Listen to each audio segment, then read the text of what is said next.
What if the oldest civilization in South Asia left behind no kings, no temples, no armies that anyone can name, and no one has ever been able to read a single sentence it wrote? That is not a mystery from the edge of history.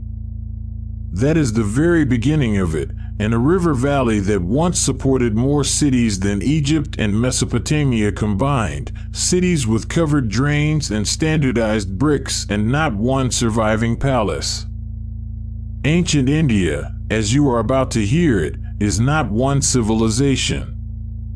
It is three, stacked on top of each other across 3,000 years, separated by long stretches of silence that historians still argue about. If you enjoy this kind of slow, layered unfolding of the past, there is a subscribe button somewhere near this video, and it helps more than you might think, though only if you genuinely find value in what happens here. So dim the light near you, if there is one to dim. Get comfortable. Let your shoulders settle into wherever you are sitting or lying. What follows is not a single story but a sequence of them, a Bronze Age civilization that vanished so completely its name is a modern guess, a religious and social order built entirely on memory and voice, two men who each rejected everything that order stood for, and two great empires, separated by centuries, that each tried, in their own way, to hold an entire subcontinent together. None of them fell in a single night. That is, in some ways, the whole point of what you are about to hear, and it is a far stranger, far more human story than any single collapse could ever be.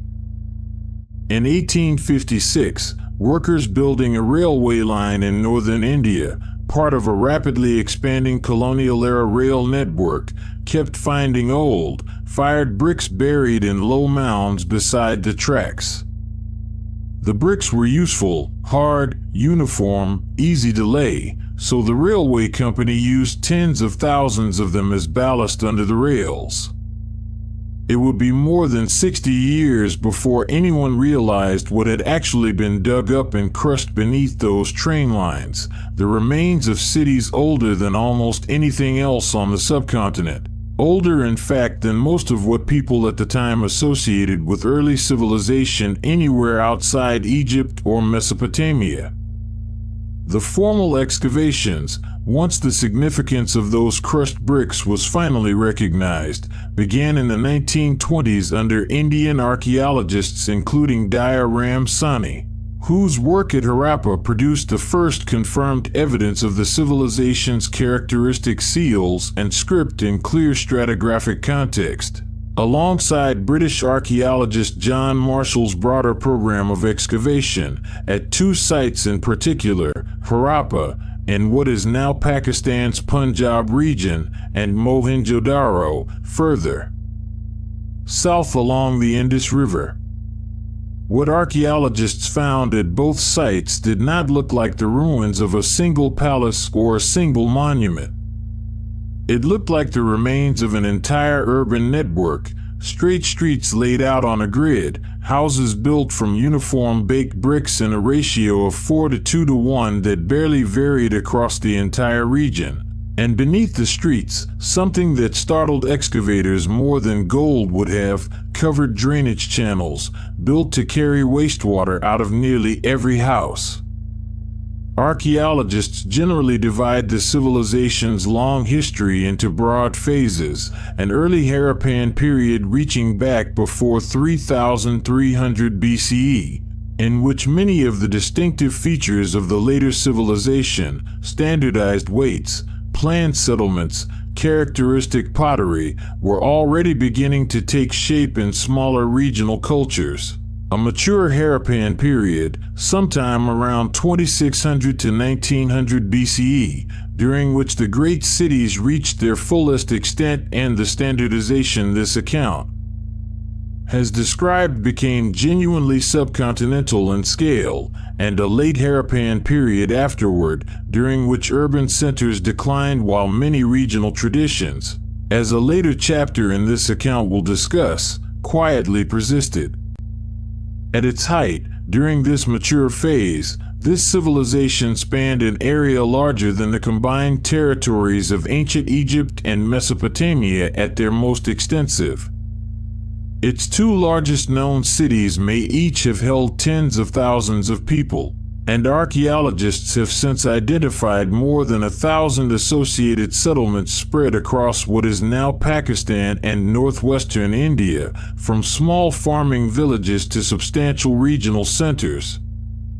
For a civilization this size, remarkably little of it looks like display. There are no grand pyramids here, no ziggurats reaching toward the sky, no monumental tombs built to outlast their occupants by thousands of years. What there is, instead, is consistency, an almost obsessive uniformity in weights, measures, brick sizes, and city layout, repeated across sites hundreds, and in some cases well over 1,000, kilometers apart, as though some shared standard had been agreed upon and then followed for centuries without anyone needing to write it down and enforce it by force. Individual houses, even modest ones, were typically built around a private central courtyard, with rooms arranged for ventilation and privacy in a manner strikingly consistent across the civilization's enormous territory, and most had their own private wells or ready access to a shared one nearby, along with bathing platforms connected by terracotta or brick channels to the street drains below, a level of attention to domestic sanitation that many much later urban societies, including some considerably closer to the present day, would not consistently match.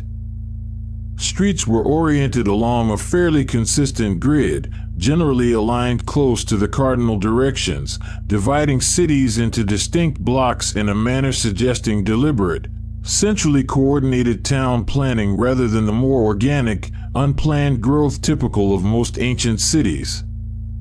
Craft production is evident throughout excavated neighborhoods, workshops for bead-making using carnelian, agate, and lapis lazuli sourced from considerable distances, kilns for firing the civilization's distinctive red-slipped pottery, decorated with black-painted geometric and natural motifs, and evidence of specialized metalworking in copper and bronze, alongside a small number of gold and silver ornaments recovered from burial and hoard contexts.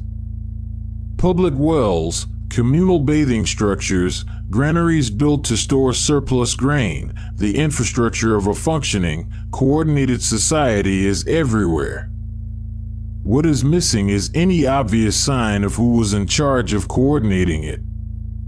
The excavators who eventually understood what they were looking at were not the railway engineers of the 1850s, but archaeologists working under the Archaeological Survey of India in the 1920s. Most notably John Marshall, whose teams at Mohenjo-Daro uncovered the structure now called the Great Bath, a large, carefully waterproofed brick-lined pool, roughly 12 meters by 7, set within a raised platform and surrounded by small chambers, its exact function never definitively established but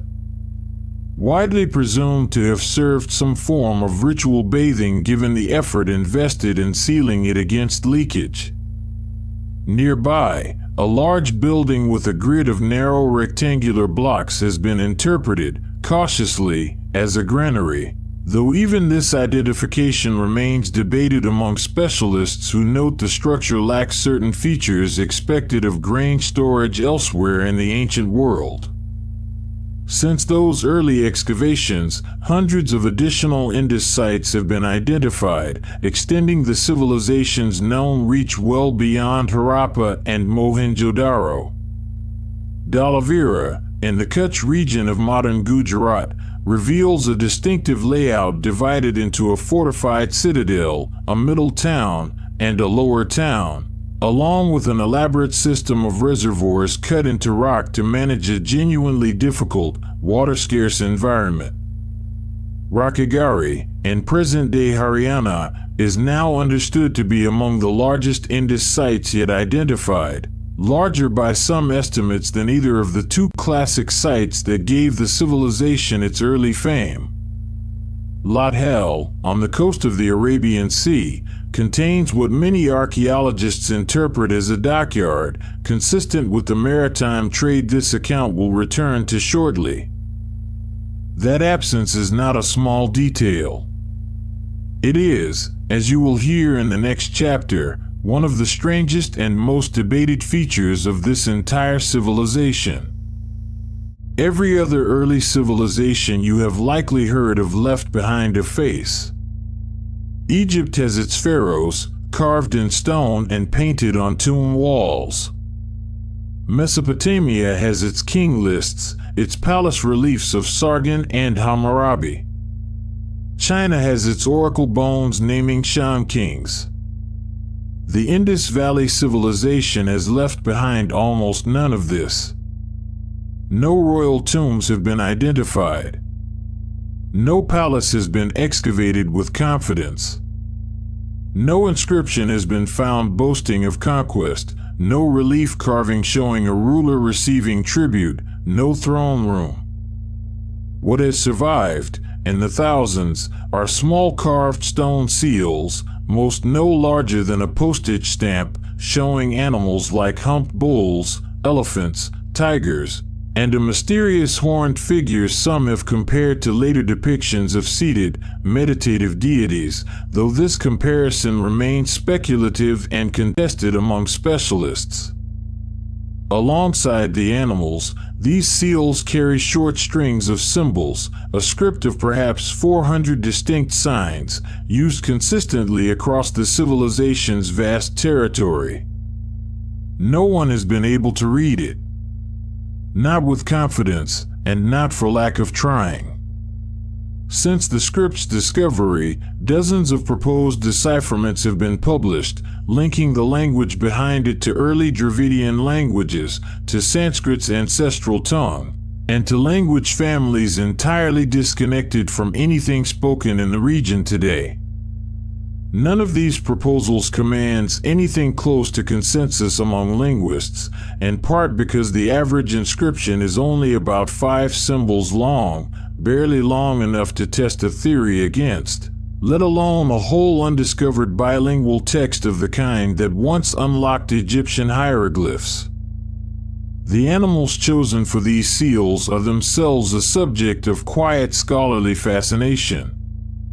The most frequently depicted figure by far is a unicorn-like creature, an animal shown consistently in profile with a single visible horn, which may represent an artistic convention for showing a two-horned animal from the side rather than an intentionally mythical creature, though this too remains debated.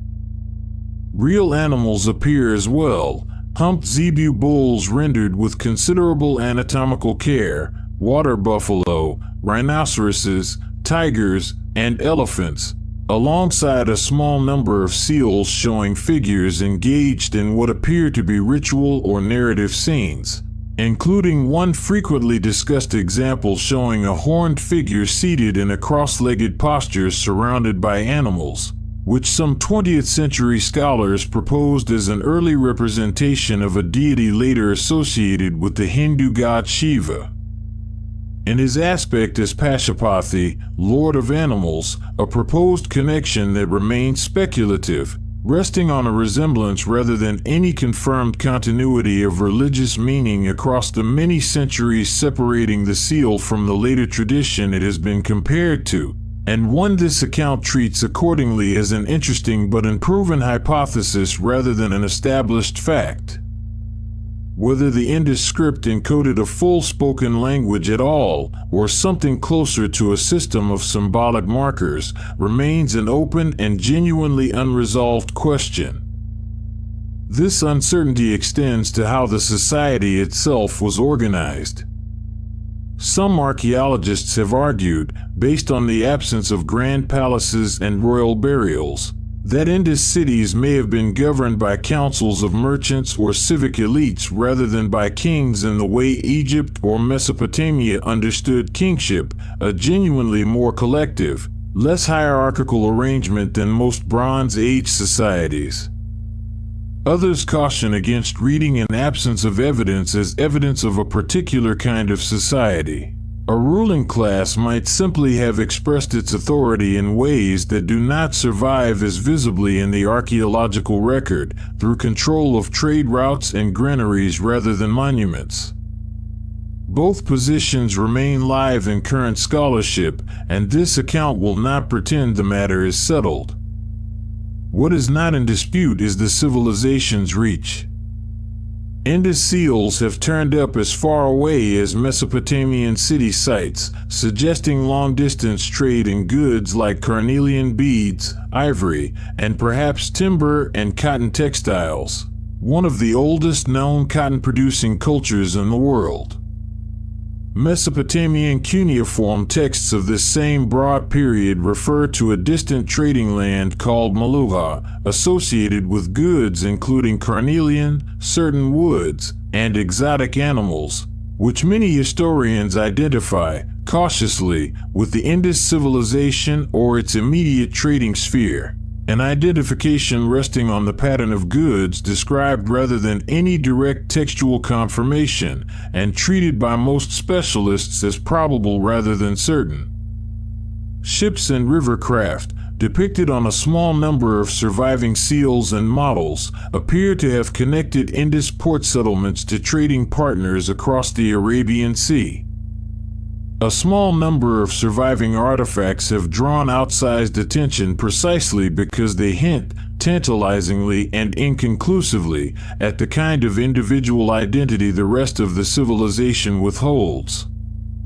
A steatite figure found at Mohenjo-Daro, dubbed by early excavators the priest king purely for its dignified bearing and trefoil-patterned robe, may not have depicted a priest or a king at all. The name has stuck far beyond what the evidence actually supports, and this account uses it only as the conventional label it has become, not as a settled identification.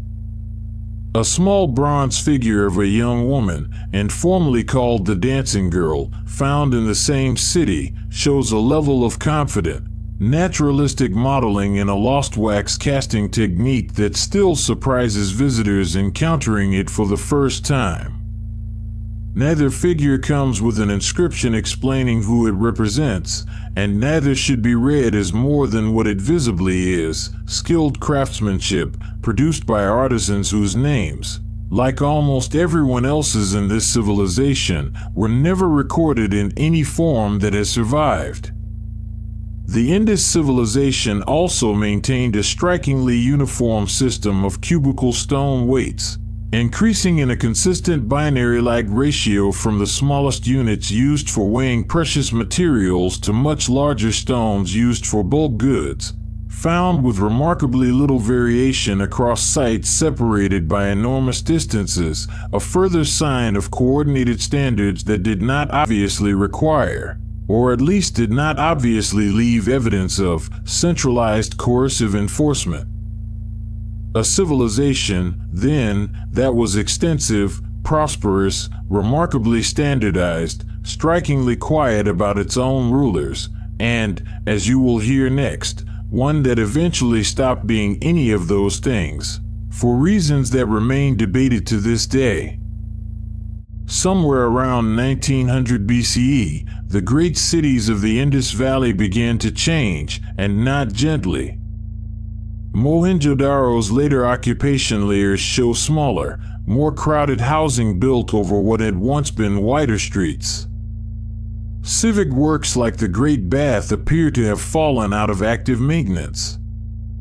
Imported luxury materials such as lapis lazuli and certain marine shell varieties, common in earlier occupation layers, grow noticeably scarcer, and the once widespread standardized weights and seals begin appearing with less consistency and in fewer numbers across the sites where excavation has reached these final occupation layers.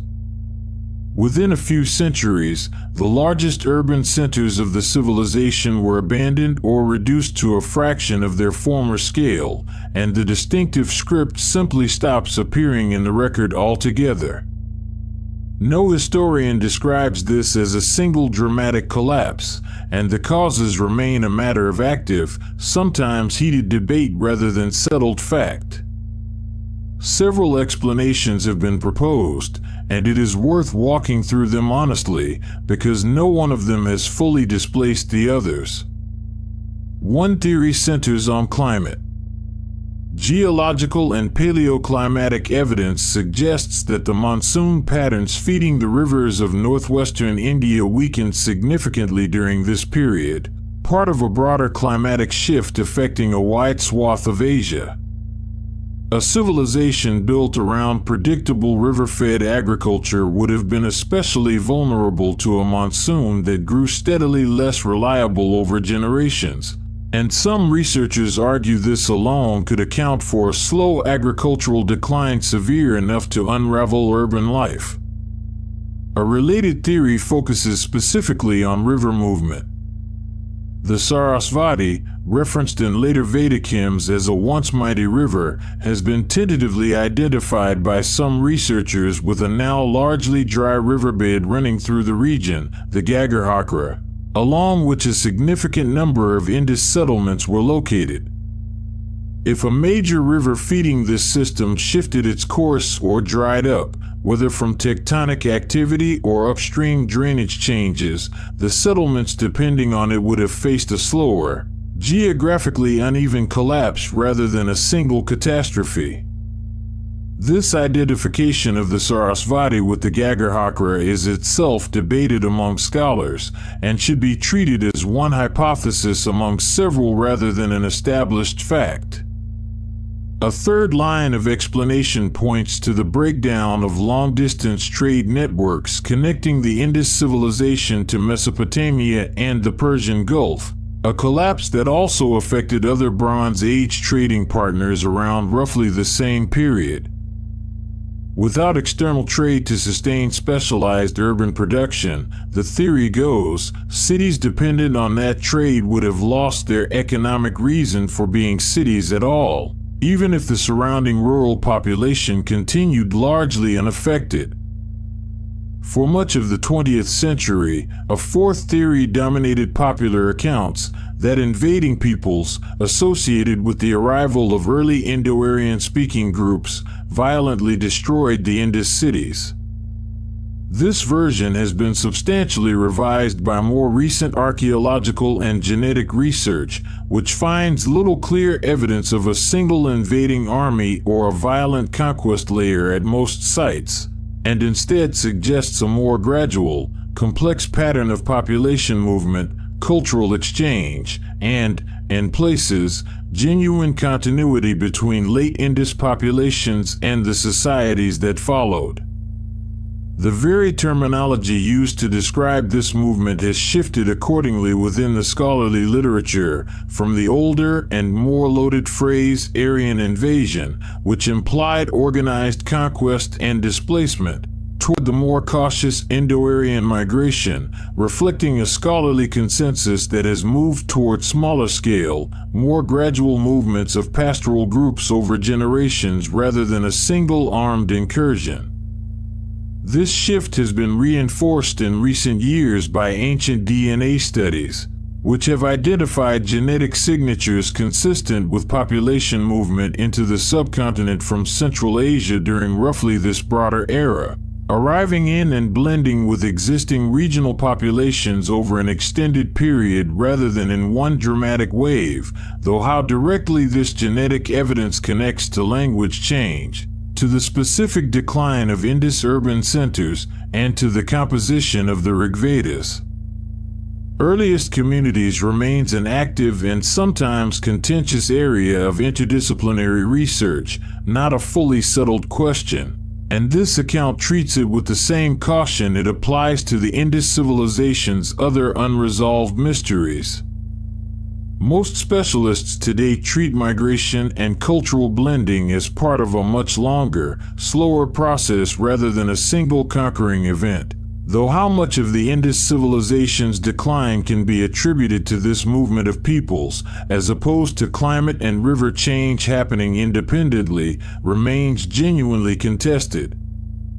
It is also worth noting that these incoming Indo-Aryan speaking groups, whatever their precise scale and pace of arrival, entered a region already home to established populations with their own languages, including ancestors of the Dravidian language family still spoken by hundreds of millions of people across southern India today. And the resulting centuries of contact and exchange between these communities almost certainly shaped the Vedic culture that followed in ways the hymns themselves do not explicitly acknowledge, since the Rigveda is a text composed from a single community's perspective rather than a neutral record of everyone actually living across the region at the time. An older and now substantially revised strand of this fourth theory once pointed to a small number of scattered, unburied human skeletons found in the upper levels of Mohenjo-daro as evidence of a violent final massacre. More careful re-examination of these remains in subsequent decades found that the skeletons belonged to different occupation layers spread across a considerable span of time rather than a single destruction event, and showed no consistent pattern of the kind of trauma a single violent conquest would be expected to leave.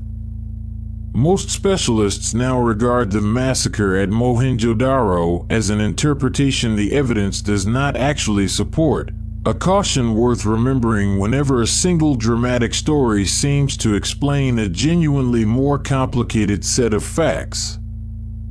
Individual sites within the civilization's territory did not all decline in precisely the same way or at precisely the same pace. Kalibangan, in what is now the Indian state of Rajasthan, shows evidence of the settlement being abandoned relatively abruptly, with excavators noting signs consistent with seismic disturbance in the surrounding region during this general period, while Lothal's decline appears more gradual, with its distinctive dockyard structure and craft industries continuing in reduced form even as the settlement's broader prosperity waned. This side-by-side variation is itself an important piece of evidence against any single, uniform explanation applying equally everywhere at once, and supports the more layered, multi-causal picture most specialists now favor over any single dramatic account of the civilization's end. It is also worth noting that decline did not mean disappearance. In many regions, particularly in areas like Gujarat and the upper Gangetic Yamuna Doab, smaller-scale rural cultures directly descended from late Indus material traditions persisted for centuries after the great cities emptied, continuing to use related pottery styles and craft techniques even as urban life itself receded. The end of Indus civilization, in other words, was the end of a particular scale and form of social organization far more than it was the end of the people who had built it. What can be said with more confidence is this: the end of Indus urban civilization was not sudden, and it was almost certainly not a single cause acting alone. Climate, river geography, trade collapse, and population movement likely work together, and a combination and sequence historians are still trying to reconstruct from fragments. The cities emptied. The script fell silent. And for the region's next major chapter, you will need an entirely different kind of evidence, because what comes next left behind almost no cities at all, and instead left behind something far harder to excavate: memory, carried forward in sound. For several centuries after the decline of the Indus cities, the archaeological record of northern India grows quieter, and a different kind of society becomes visible instead: smaller settlements, pastoral and increasingly agricultural, organized around cattle keeping, seasonal movement, and, eventually, settled village life along the Ganges plain. This is the period historians call Vedic, named for its most enduring legacy, a body of hymns, chants, and ritual instructions known collectively as the Vedas. What makes the Vedic period unusual as a subject of history is that its people, for a very long stretch of time, chose not to write any of this down, trusting disciplined oral memory over physical inscription as the more faithful vessel for something this important. The earliest of the four Vedas, the Rig Veda, is now generally dated by scholars to sometime between roughly 1500 to 1200 BCE. Based on linguistic analysis and internal astronomical references, though its precise dating remains an area of ongoing scholarly discussion. And yet the Rig Veda was composed, transmitted, and preserved for many centuries purely through oral memorization, a technique of recitation so exact, involving multiple methods of reciting the same verses forward, backward, and in interlocking word patterns to check for errors, that when the hymns were eventually written down centuries later, variations between distant reciting communities were remarkably minor. The society reflected in these early hymns was semi-nomadic and cattle-centered. Wealth was measured substantially in herds, and many hymns invoke protection for cattle, successful raids, and victory in battle alongside cosmic and domestic concerns. Society was organized around extended clans and tribal groupings, led by chieftains whose authority rested on military success and ritual sponsorship rather than the bureaucratic administration that later Indian empires would develop. The society described in the Rig Veda organized itself around a number of named tribal groups, among them the Bharatas and the Purus, whose rivalries and eventual alliance are remembered in the hymn's references to a great battle among 10 allied kings along a river in the Punjab region, a conflict some historians treat as a distant, heavily mythologized memory of a real historical power struggle among early Vedic tribal confederations, transmitted and reshaped across many generations of oral retelling before ever being fixed in the hymn collection that preserves it. Sanskrit, the language of these hymns, belongs to the Indo-European language family, related at a great linguistic distance to Persian, Greek, Latin, and eventually most European languages, a relationship that 19th century linguists used to reconstruct a hypothetical shared ancestor language and, controversially, a hypothetical shared homeland and migration story for its early speakers, a subject that remains scientifically and politically sensitive to this day, entangled with modern national identity debates that lie well outside this account's scope, and is treated here descriptively on the basis of linguistic and archaeological evidence alone, rather than as settled history or as any kind of verdict on those modern debates. The Rig Veda was followed, over subsequent generations, by 3 further collections, the Samaveda, largely drawing on Rigvedic verses but arranged specifically for melodic chanting during ritual, the Yajurveda, containing the prose formulas and instructions needed to actually perform the sacrificial ceremonies, and the Atharvaveda, a somewhat later and different collection incorporating healing charms, domestic rituals, and folk material alongside more conventional hymns. Together, these 4 collections and the layers of explanatory and philosophical text that would eventually be attached to each of them make up the full body of what is called Vedic literature, composed, again, across many generations, entirely without writing, in communities whose memorized recitation was treated as more reliable, and in some respects more sacred, than any physical inscription could have been. Early Vedic society, as reflected in the Rigveda's hymns, was closely tied to the geography its speakers called Sapta Sindhu, the land of 7 rivers, roughly corresponding to the Punjab region and its surroundings.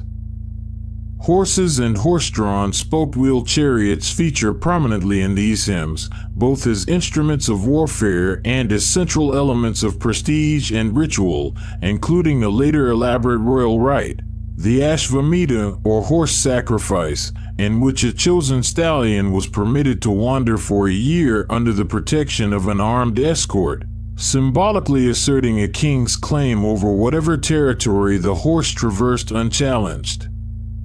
Whether this ritual was practiced widely or represents more of an aspirational ideal recorded by later ritual texts than a routine occurrence is difficult to establish with confidence from the surviving sources.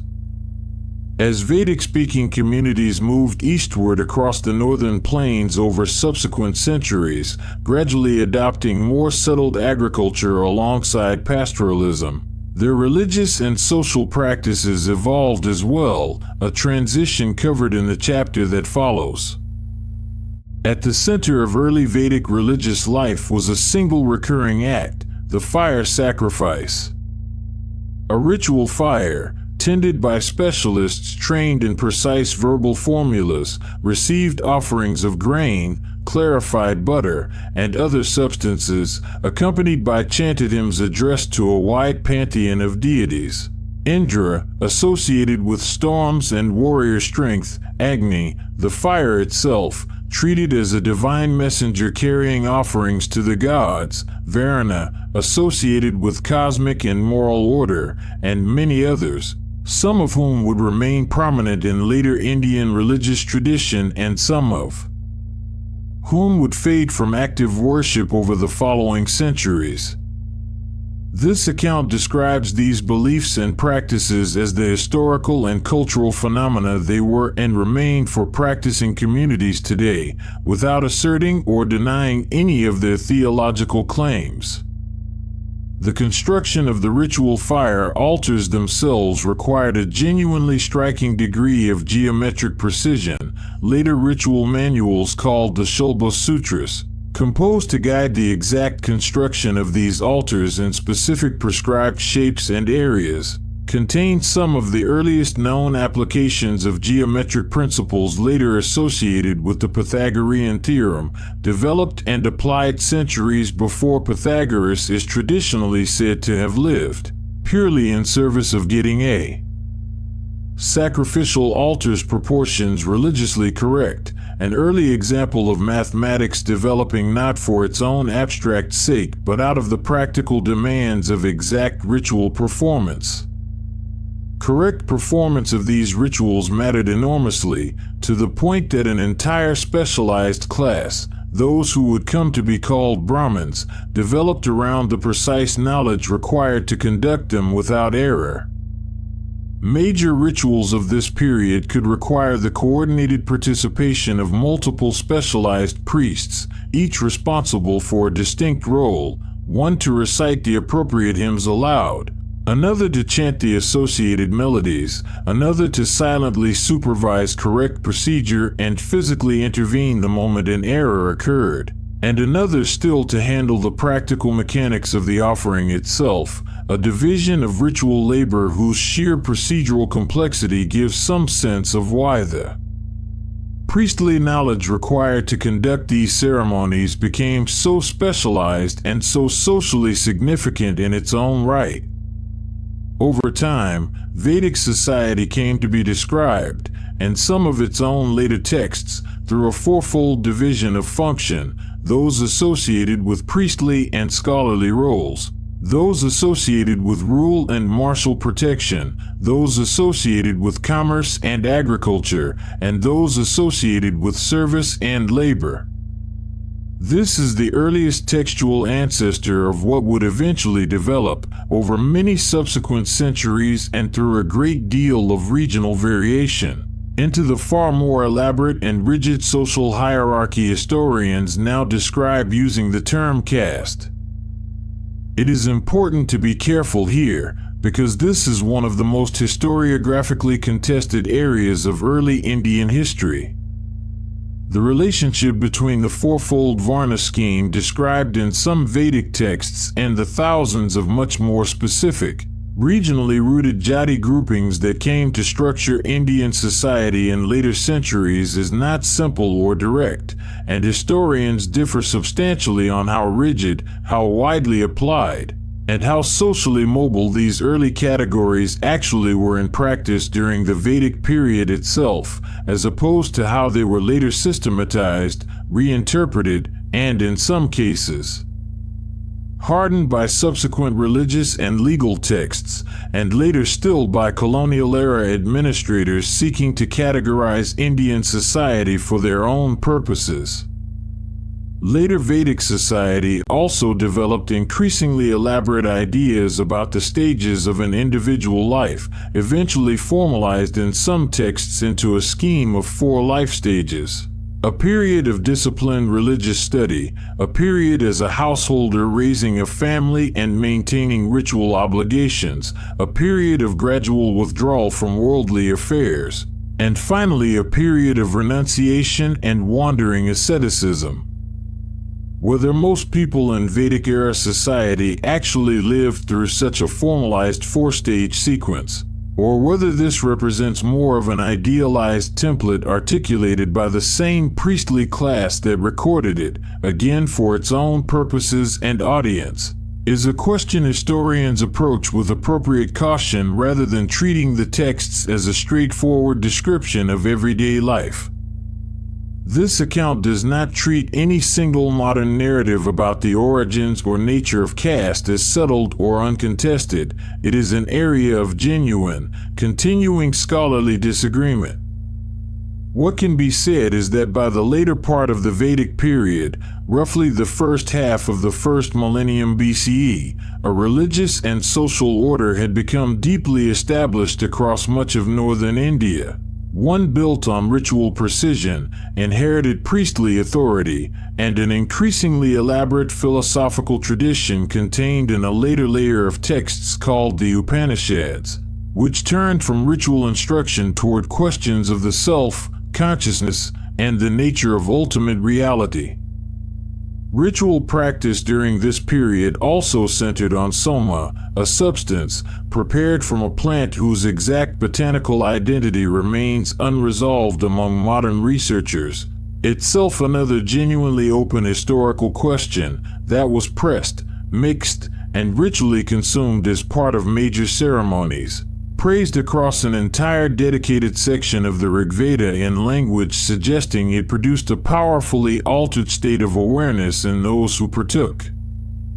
Around the core ritual hymns, later generations of priestly scholars produced additional layers of text, the Brahmanas, lengthy prose commentaries explaining the symbolic meaning and correct procedure behind each element of sacrificial ritual, and after them the Aranyaka, so-called forest texts, which began shifting emphasis away from external ritual performance toward internalized, meditative interpretations of the same symbolism.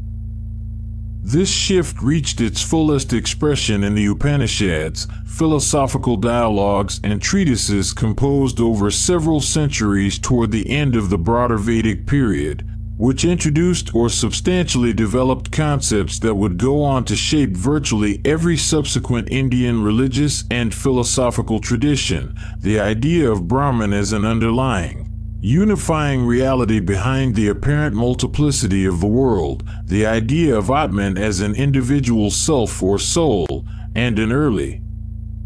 articulation of karma and rebirth, the idea that action carries consequences extending beyond a single lifetime, and that the self undergoes a cycle of death and rebirth shaped by those accumulated consequences. This account describes these concepts as they developed historically and as they continue to be understood within their respective living traditions, without asserting or denying their metaphysical truth. This order, sophisticated and deeply rooted as it was, would soon face 2 of the most consequential challenges in the region's entire history, not from outside armies, but from 2 individuals who rejected its foundations from within. By around the 7th century BCE, the political map of northern India looked very different from the loose tribal confederacies of the earlier Vedic period. Ancient texts describe a landscape of 16 major regional powers, known as the Mahajanapadas, some organized as monarchies with hereditary kings, others as Ganas or Samgas, oligarchic or republican assemblies in which power was shared among councils of elite clan leaders rather than concentrated in a single ruler. Among the 16, beyond Magadha, several deserve specific mention for the roles they played in this era's political and cultural life. Kosala, to Magadha's northwest, was ruled for part of this period by King Prasanadi, remembered in Buddhist tradition as a close royal associate and patron of the Buddha, and was home to the city of Ayodhya, already significant in regional memory well before the much later religious epic tradition that would elevate it further. Vats, centered on the city of Kaushambi along the Yamuna River, and Avanti, centered on Ujjayini further west, were both major regional powers whose kings, according to later legend and partial historical record, were entangled in a web of rivalries, alliances, and marriage diplomacy with Magadha and with each other. Among the republics, the Vajjian Confederacy, centered on the city of Vaishali and dominated by the Lichavi clan, is particularly notable for its assembly-based governance, in which decisions were reportedly made through structured deliberation among assembled clan representatives rather than by the will of a single monarch. A system Buddhist texts describe the Buddha himself praising as a source of the Confederacy's stability and resistance to easy conquest. That resistance, according to later tradition, was eventually overcome regardless. Ajatasashadra of Magadha, mentioned earlier in this account, is credited with a long, patient campaign against the Vajjian Confederacy, reportedly succeeding in part by sowing distrust and division among its assembled clan leaders rather than through military force alone. A strategy of internal subversion that, whatever its precise historical accuracy, reads as a striking real-world anticipation of exactly the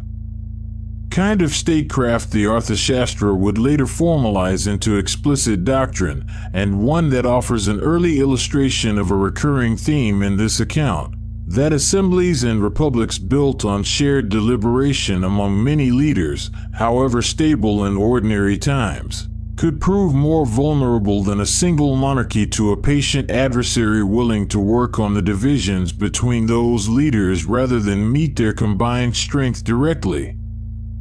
This diversity of political forms, existing side by side across the same broad region and the same broad period, is itself a detail worth sitting with. The assumption that ancient societies moved in a single line from tribal life to monarchy does not hold up well against the actual record of this era.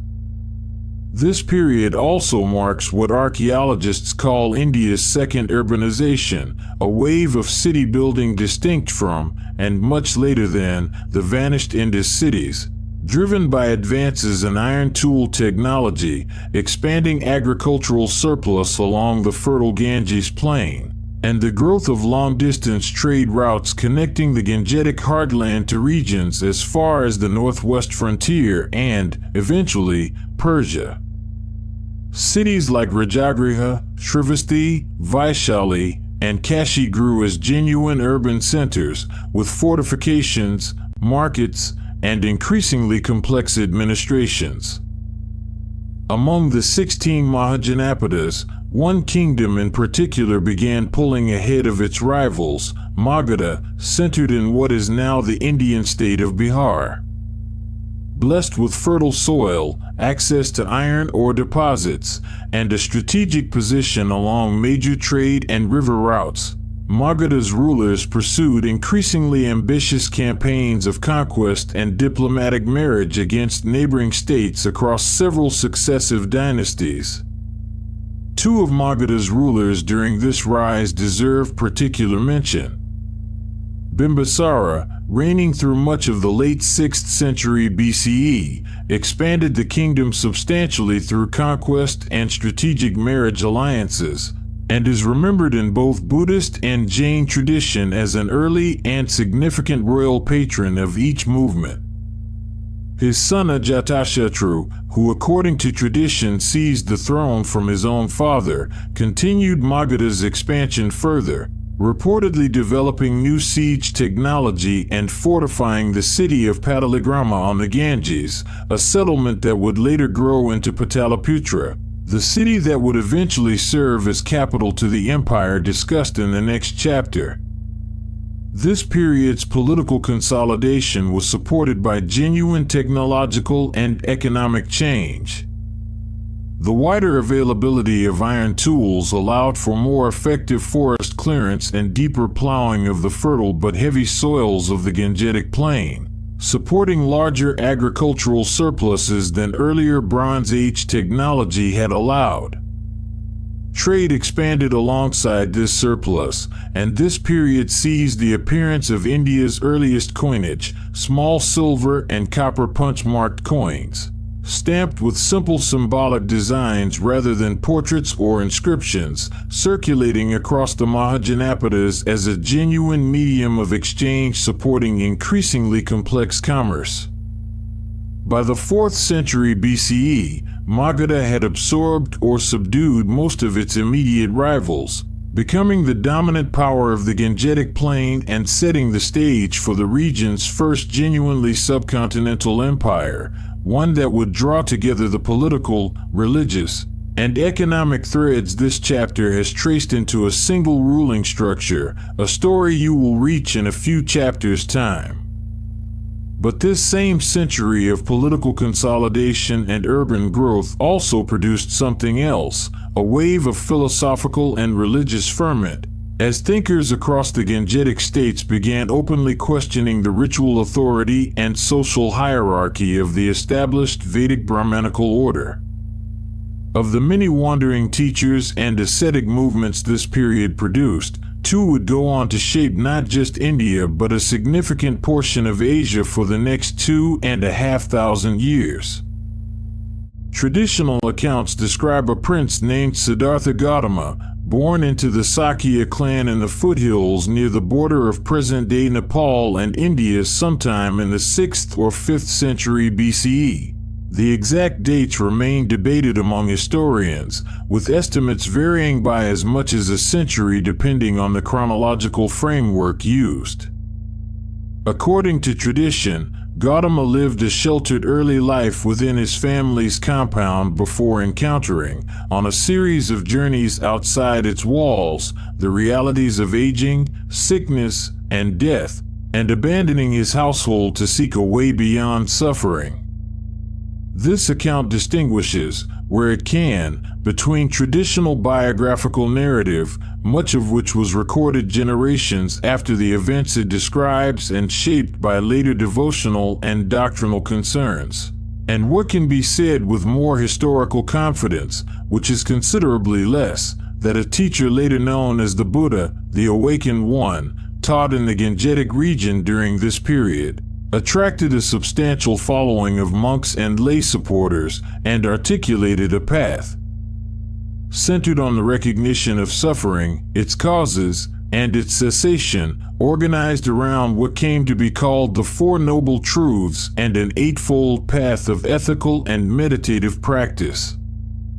According to tradition, after a lengthy period of ascetic practice and meditation, Gautama achieved a state of awakening while seated beneath a tree at a place now called Bodh Gaya, and soon after delivered what is remembered as his first sermon at a deer park near Sarnath to 5 ascetics who had previously practiced alongside him, setting out the core framework of his teaching for the first time. Over the following decades, tradition holds that he traveled extensively across the Gangetic Plain, gathering a substantial community of monks and nuns alongside lay supporters drawn from every level of the region's diverse society, including, according to tradition, his own cousin Ananda, remembered as his devoted attendant and, after the Buddha's death, as the disciple whose memory preserved and recited the largest share of his recorded teachings at the first council mentioned later in this account. Tradition holds that Gautama died, or in Buddhist terminology entered final nirvana, at an advanced age in the town of Kushinagar, having spent roughly 4.5 decades teaching after his awakening.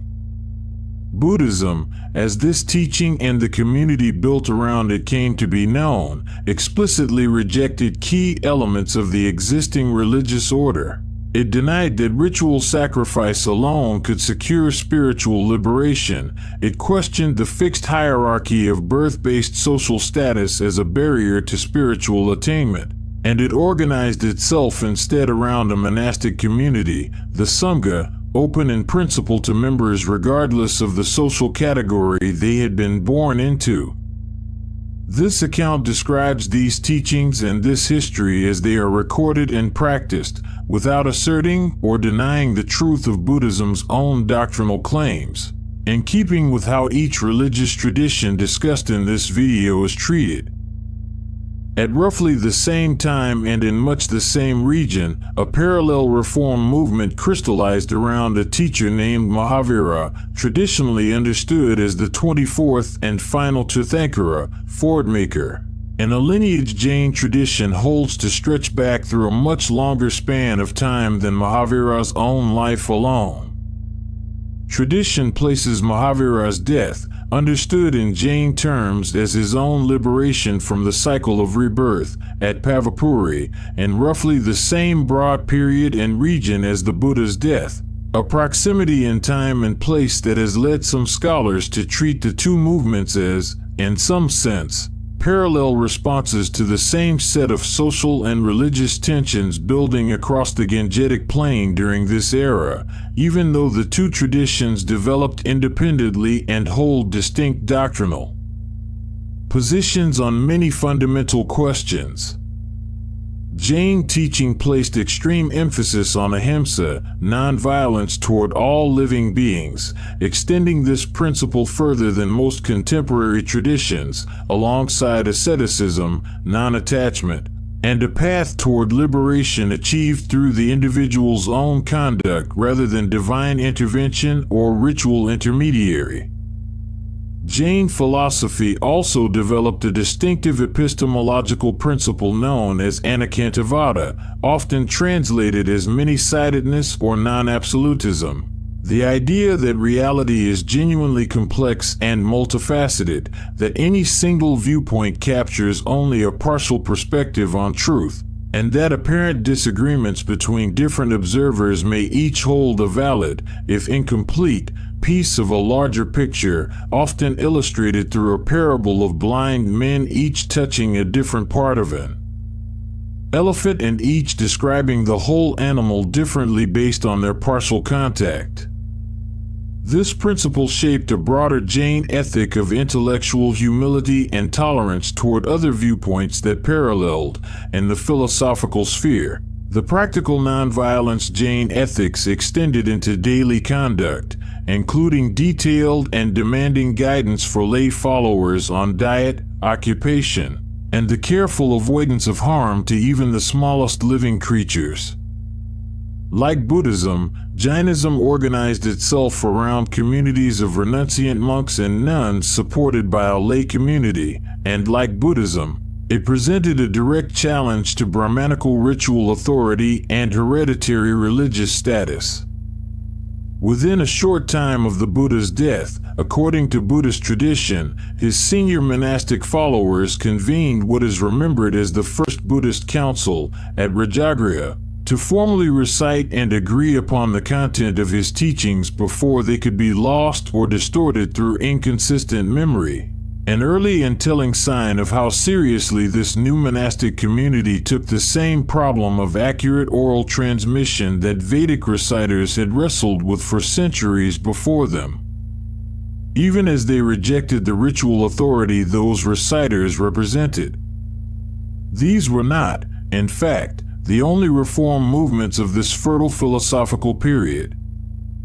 Other traditions and teachers explored equally radical alternatives to Vedic orthodoxy, including the Ajivikas, a now largely vanished ascetic tradition associated with a teacher named Makali Gosala, who taught a thoroughgoing philosophy of predetermined fate that denied the effectiveness of individual moral effort altogether. A genuinely distinct position from either Buddhism's or Jainism's emphasis on the consequences of one's own conduct, and a reminder that the intellectual ferment of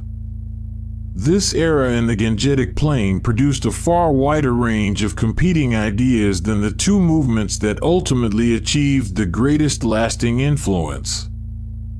Neither Buddhism nor Jainism eliminated the older Vedic Brahmanical tradition, which continued to develop and would eventually absorb and respond to many of these same challenges over the following centuries, evolving into what later scholars would describe under the broader umbrella of Hinduism. But both movements found significant early patronage among merchants and rulers of the Gangetic states, including, as you are about to hear, the rulers of an ambitious kingdom that was about to become something the subcontinent had never quite seen before, a single empire, stretching from the mountains in the northwest to the shores of the Bay of Bengal. Sometime around 321 BCE, a young man named Chandragupta Maurya overthrew the ruling dynasty of Magadha and took its throne.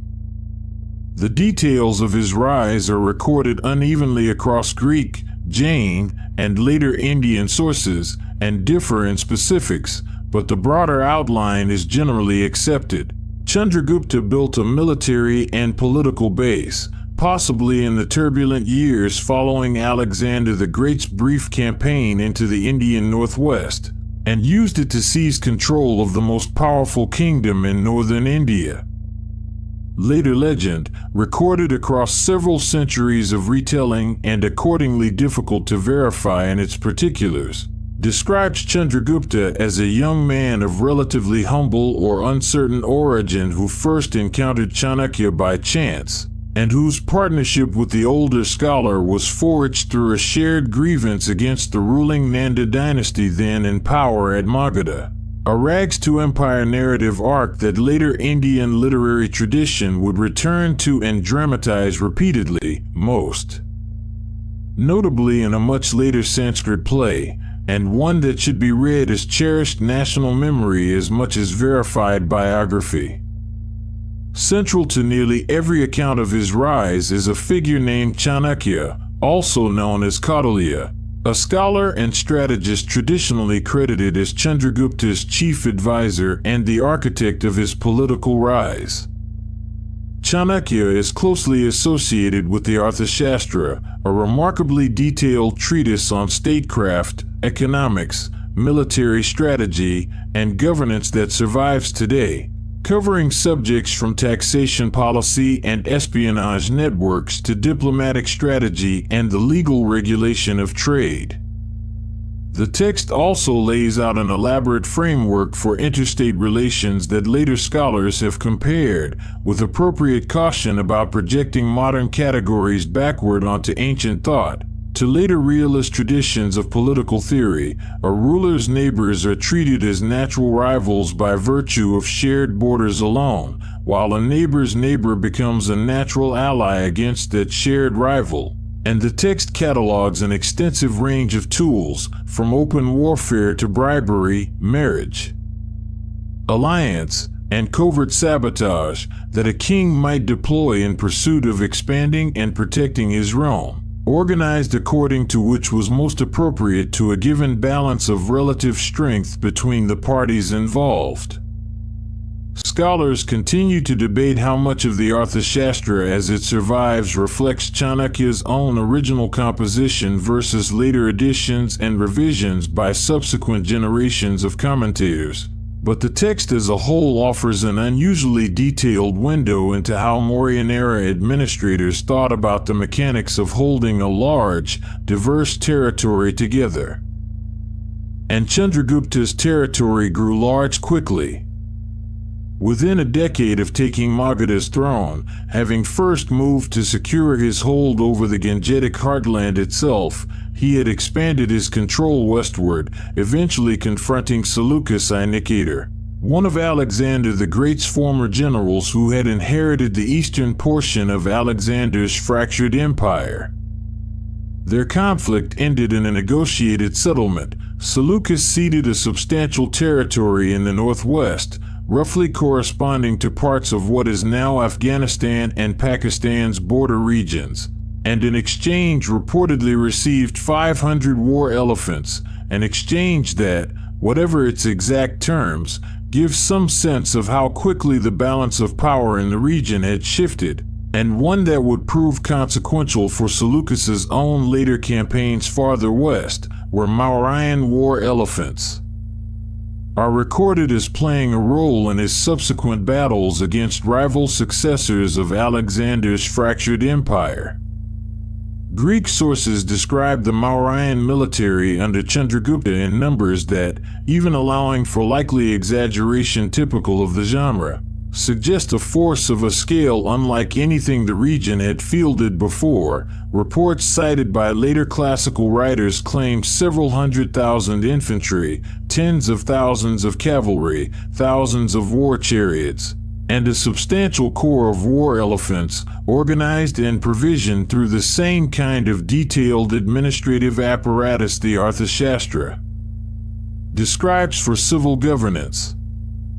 Whatever the precise accuracy of these figures, they reflect a state capable of mobilizing and sustaining military force at a scale that made the rapid, large-scale territorial consolidation of Chandragupta's reign possible in the first place, supported by a treasury and supply apparatus detailed enough, in the Arthashastra's account, to specify standardized rations for soldiers, elephants, and horses alike, and to plan for the logistics of feeding an army on campaign across unfamiliar and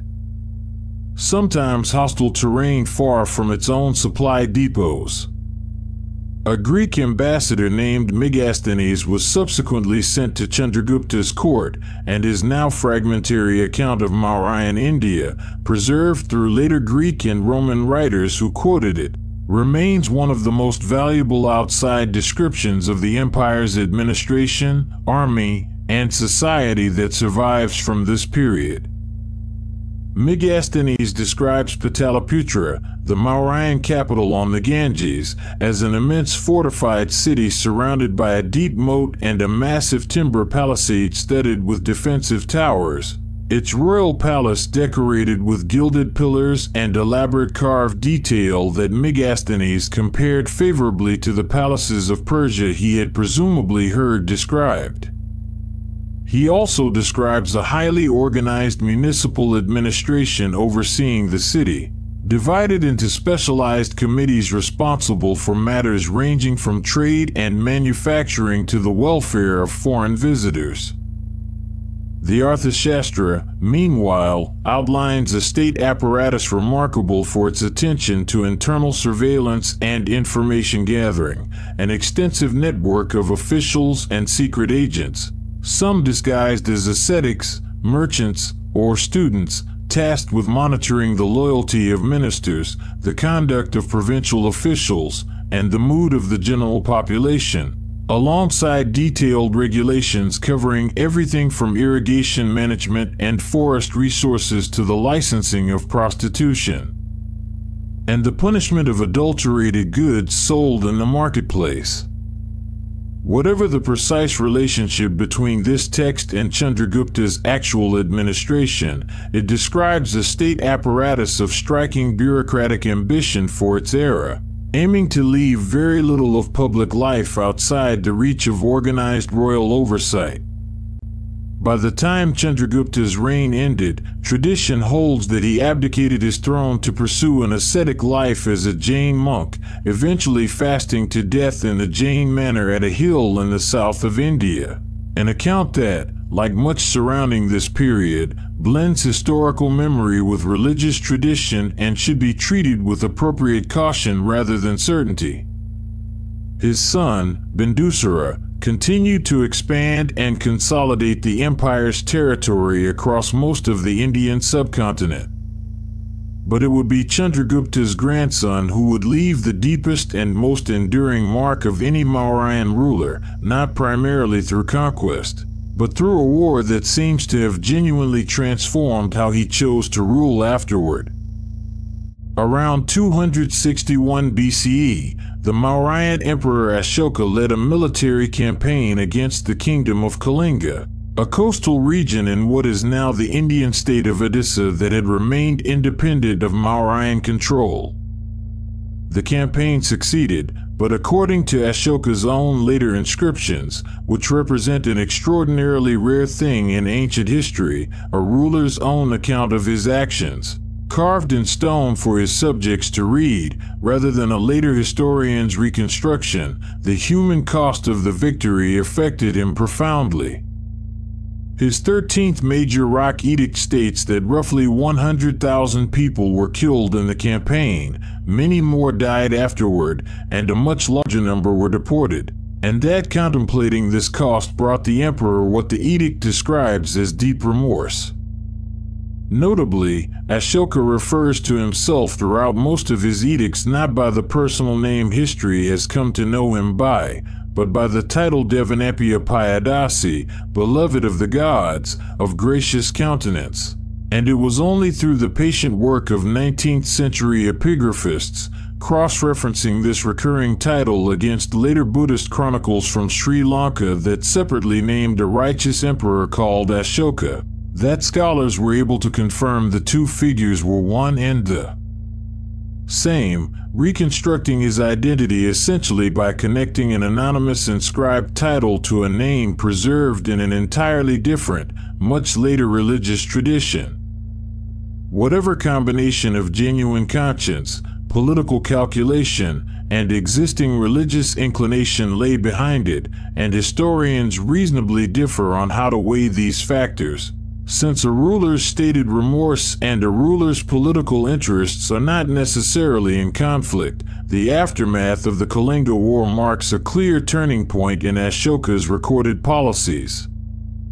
He appears to have formally embraced Buddhism, or at minimum become its most significant royal patron to date, and began an unprecedented program of public communication. Dozens of edicts inscribed on rock faces and specially erected stone pillars across the empire's vast territory, written in the everyday Prakrit languages of ordinary subjects rather than the more restricted classical Sanskrit, and in the northwest, and Greek and Aramaic as well, reflecting the empire's genuinely diverse frontier populations. A bilingual edict discovered at Kandahar, in modern Afghanistan, presents the same message in both Greek and Aramaic side by side, carved for a population accustomed to those languages of administration and philosophy rather than the Prakrit used elsewhere. Direct physical evidence of an empire genuinely tailoring its central message to strikingly different regional audiences rather than imposing a single uniform language of rule. Major edict sites are scattered across an enormous geographic range, from Girnar in the west and Dali near the site of the Kalinga War itself in the east, to Kandahar in the northwest, a spread that, on its own, offers some of the clearest physical evidence of just how far Mauryan authority under Ashoka actually reached. These edicts are remarkable documents.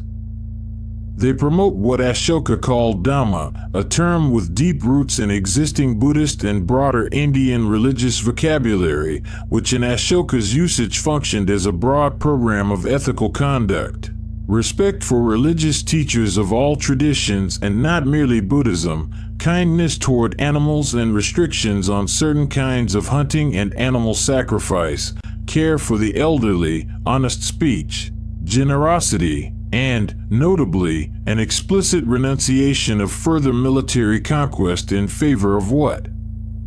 one edict calls conquest by Dhamma rather than conquest by force. He established what appear to have been public medical facilities for humans and animals along major roads, planted shade trees and dug wells for travelers, and sent religious emissaries, according to later tradition, as far as Sri Lanka, and possibly toward Hellenistic kingdoms in the west, though the full extent of this outreach is difficult to verify independently of Ashoka's own inscriptions. One of Ashoka's pillars, erected at Sarnath, is crowned with a capital showing 4 lions standing back to back atop a wheel and a base decorated with 4 smaller animals. A piece of sculpture so significant to later Indian identity that a version of it would eventually become the national emblem adopted by independent India many centuries afterward, though this account, staying within its period, will not dwell on that later chapter. Beyond the edicts themselves, Ashoka's reign is associated with an extensive program of Buddhist monument building, including the initial construction, according to later tradition, of tens of thousands of stupas, dome-shaped reliquary structures, across the empire. Though the precise number and Ashoka's direct personal role in each attributed structure is difficult to verify and likely inflated by later devotional tradition eager to magnify his legacy. The core of the great stupa at Sanchi, in central India, is traditionally associated with Ashoka's patronage, though its famous carved gateways were added by later rulers long after his death.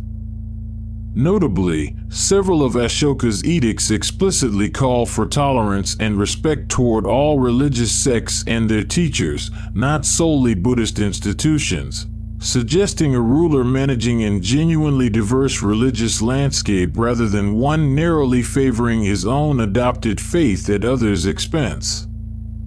Ashoka's death, like the deaths of many rulers this account has discussed, comes down through later tradition wrapped in legend as much as verified record. Some accounts describe a final period marked by reduced authority and diminished treasury resources, possibly the result of his own extensive religious spending, though how much weight to place on these later, sometimes moralizing traditions against the more contemporary evidence of the edicts themselves is, again, a matter of scholarly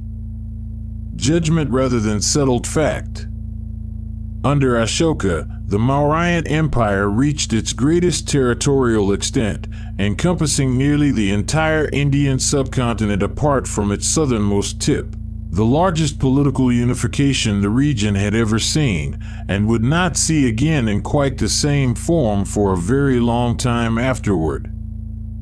Ashoka died around 232 BCE, and the empire he had spent decades governing did not survive his passing for very long in its unified form. Later textual sources, of uneven and sometimes contradictory reliability, describe a succession of shorter reigning heirs and possibly a division of the empire's territory among multiple claimants, though the precise sequence of events in the decades immediately following Ashoka's death remains genuinely unclear and is reconstructed from fragmentary and sometimes conflicting evidence. What is clearer is the broader trajectory. Within roughly 50 years of Ashoka's death, Mauryan central authority had weakened substantially. Provincial governors and regional dynasts asserted increasing independence, and the empire's vast administrative reach began contracting toward its Gangetic heartland, a contraction reflected in the shrinking geographic range across which later Mauryan-era inscriptions and coinage appear compared to the empire-wide spread of Ashoka's own edicts a few decades earlier. Around 185 BCE, the last Mauryan emperor, Brihadratha, was killed by his own military commander, Pushyamitra Shunga, who founded a new and considerably smaller dynasty in Magadha, an ending that, whatever its precise political motivations, marks the formal close of Mauryan rule. Compounding this internal fragmentation, the empire's northwestern frontier faced renewed external pressure. Greek rulers of the Bactrian kingdom, descendants of the Hellenistic settlements Alexander the Great had left behind generations earlier in Central Asia, pushed south into the former Mauryan northwest, establishing what historians call the Indo-Greek kingdoms, a genuinely fascinating and understudied period in which Greek administrative forms, coinage bearing both Greek and local script, and Hellenistic artistic styles blended with existing regional traditions, producing a hybrid culture whose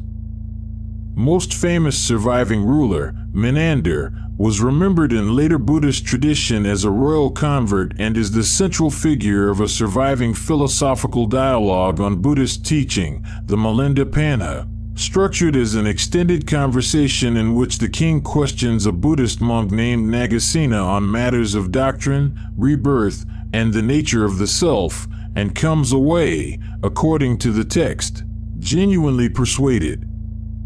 Indo-Greek coinage from this period is itself a distinctive artifact of cultural fusion, typically bearing a Greek-style portrait of the ruling king on one face with a Greek inscription, and a corresponding Indian deity, symbol, or Prakrit inscription in the Kharosthi script on the reverse, a small, durable, and widely circulated object literally carrying two visual and linguistic traditions on either side of the same coin, struck by the millions and still recovered regularly by archaeologists and collectors today. Indeed, a great deal of what historians know about the individual names, approximate reign lengths, and rough succession order of the various Indo-Greek kings who ruled across this fragmented northwestern frontier over the following century and a half comes almost entirely from analyzing this surviving coinage, arranged and cross-referenced by weight, style, and overlapping titles, since almost no continuous written chronicle of the Indo-Greek kingdoms survives from any other source, a rare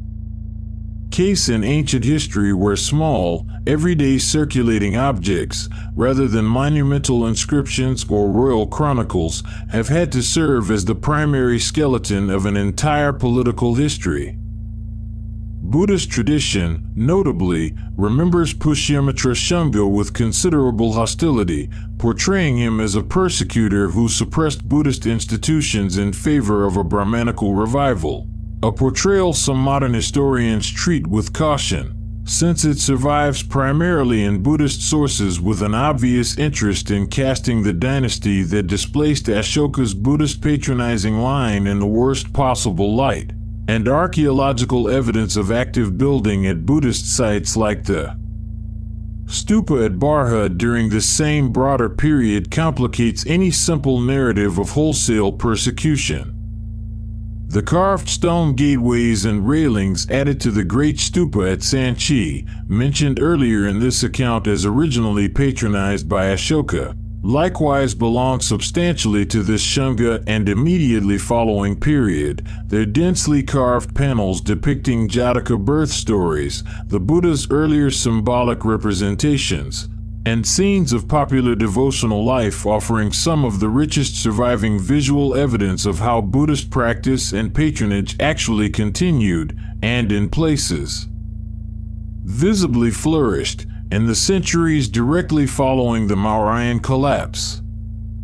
The pattern that emerges from this period is one worth naming plainly, because it echoes a pattern you will hear again toward the end of this account: a large, ambitious, genuinely unified empire, built rapidly around the personal authority and administrative energy of a small number of exceptional rulers, proved considerably harder to sustain once that personal energy was no longer at its center.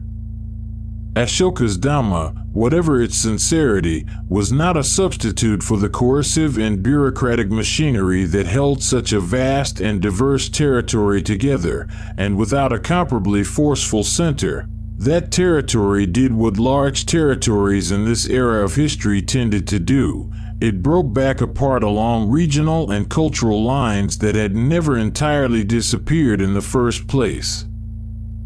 The roughly 5 centuries separating the Mauryan collapse from the rise of the next great unifying Indian empire are sometimes treated, in older and more empire-centered historical writing, as a kind of interlude, a gap between two more important stories.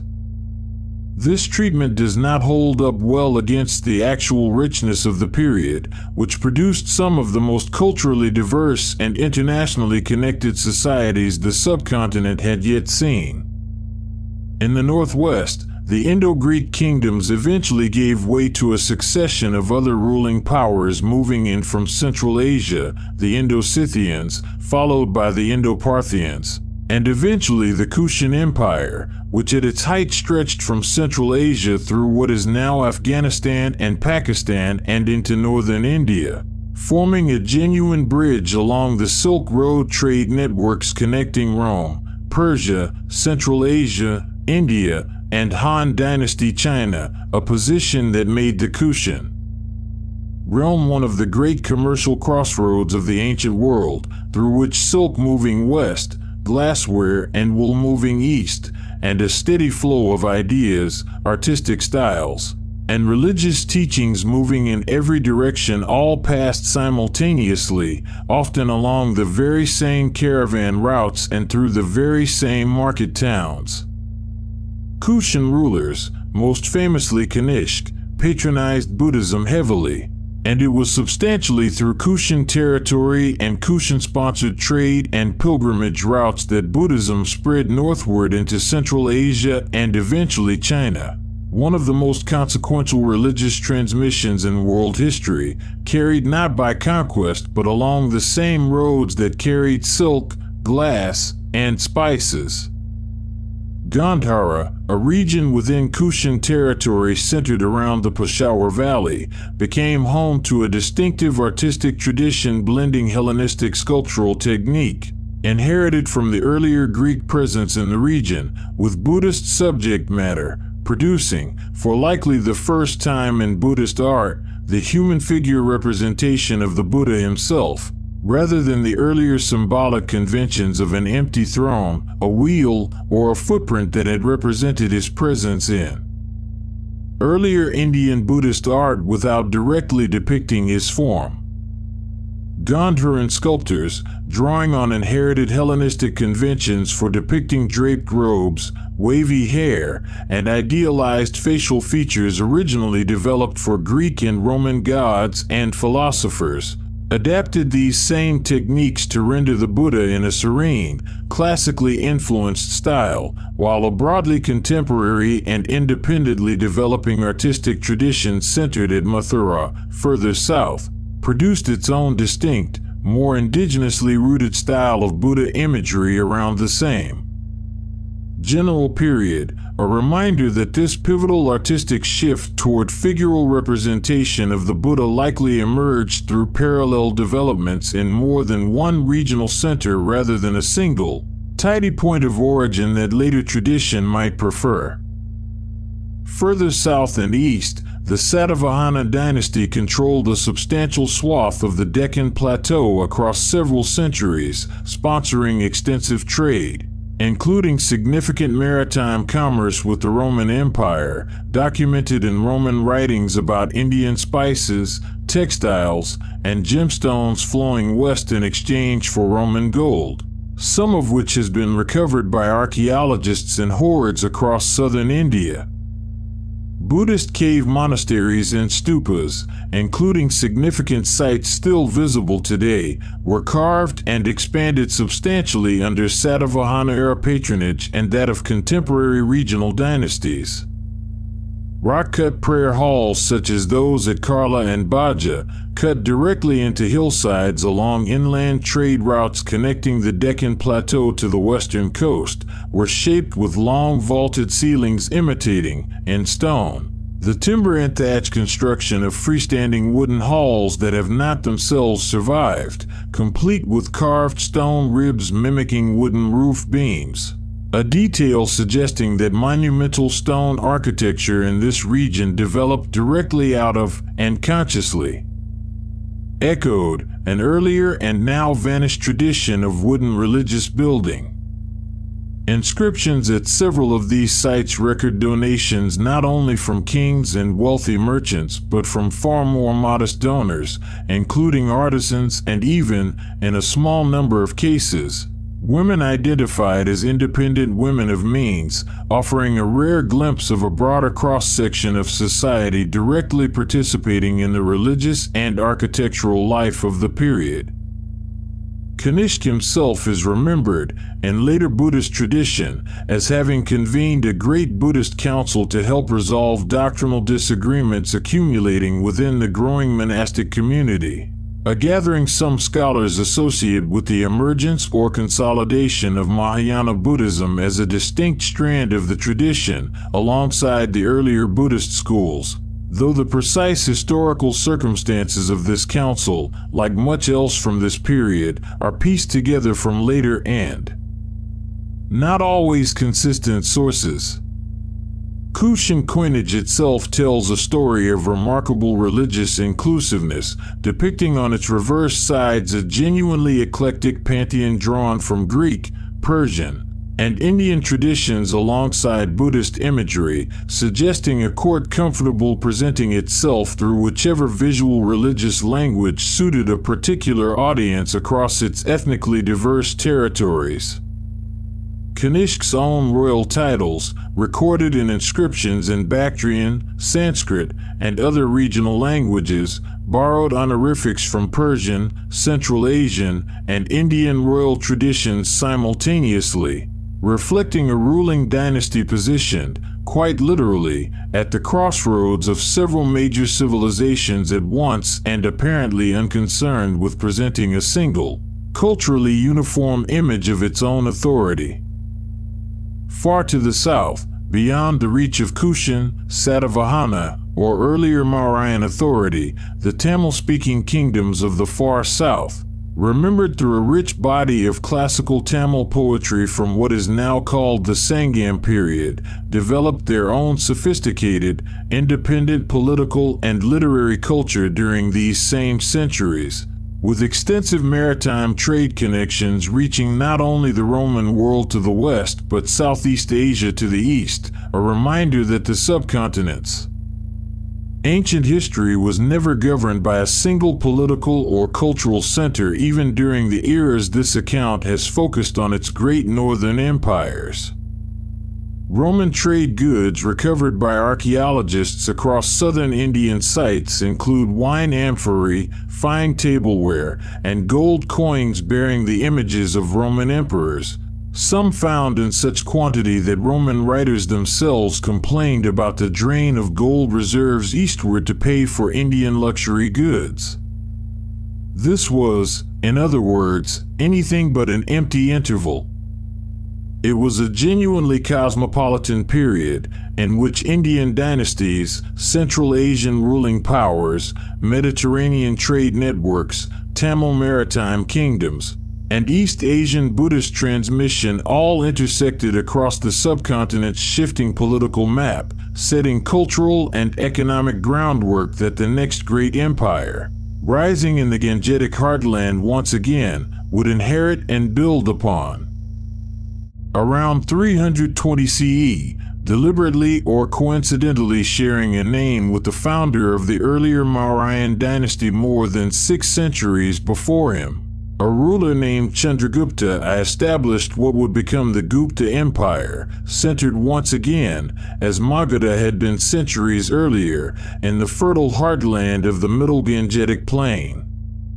Commemorative gold coins issued under his reign explicitly depict the king and his Lichavi queen, Kumaradevi, standing together, with an inscription naming the Lichavi lineage directly alongside his own. An unusually explicit numismatic acknowledgement of a marriage alliance's political importance, suggesting the union was not merely a private dynastic matter but a central plank of the new dynasty's public claim to legitimacy and regional standing. His marriage to this princess of the Lichavi clan appears to have significantly strengthened his early political position, and the empire he founded expanded substantially under his successors, particularly his son Samudragupta, whose reign is documented in unusual detail thanks to a lengthy inscription carved onto an existing Ashokan pillar at Allahabad, listing an extensive series of military campaigns and diplomatic submissions across a wide swath of the subcontinent. Samudragupta is also credited, in later tradition and by a distinct series of surviving gold coins, with reviving the ancient Ashvamedha horse sacrifice discussed earlier in this account, a ritual not associated with any Indian ruler for a considerable stretch of time before him and one deliberately invoked. It seems reasonable to conclude, to assert a level of paramount authority comparable to the great Vedic-era kings of the distant past. Gupta gold coinage more broadly, minted in relatively high quantity and purity especially during Samudragupta's and Chandragupta II's reigns, depicts an unusually varied series of royal images. The emperor as archer, as swordsman, as horseman trampling a tiger, as lyre player seated in apparent leisure, offering a rare and vivid visual record of how these rulers wished to be seen by their own subjects. In a way the more sparsely illustrated coinage of the earlier Mauryan period does not. Samudragupta's campaigns, as recorded in this inscription, extended Gupta influence across most of northern India directly and secured tribute or diplomatic acknowledgement from a considerably wider ring of frontier and southern kingdoms. A pattern of layered control, combining direct rule in the imperial heartland with looser tributary relationships further out, that differed somewhat from the more uniform administrative ambitions of the earlier Mauryan state and may have proven, as you will hear later in this account, more durable in some respects and more fragile in others.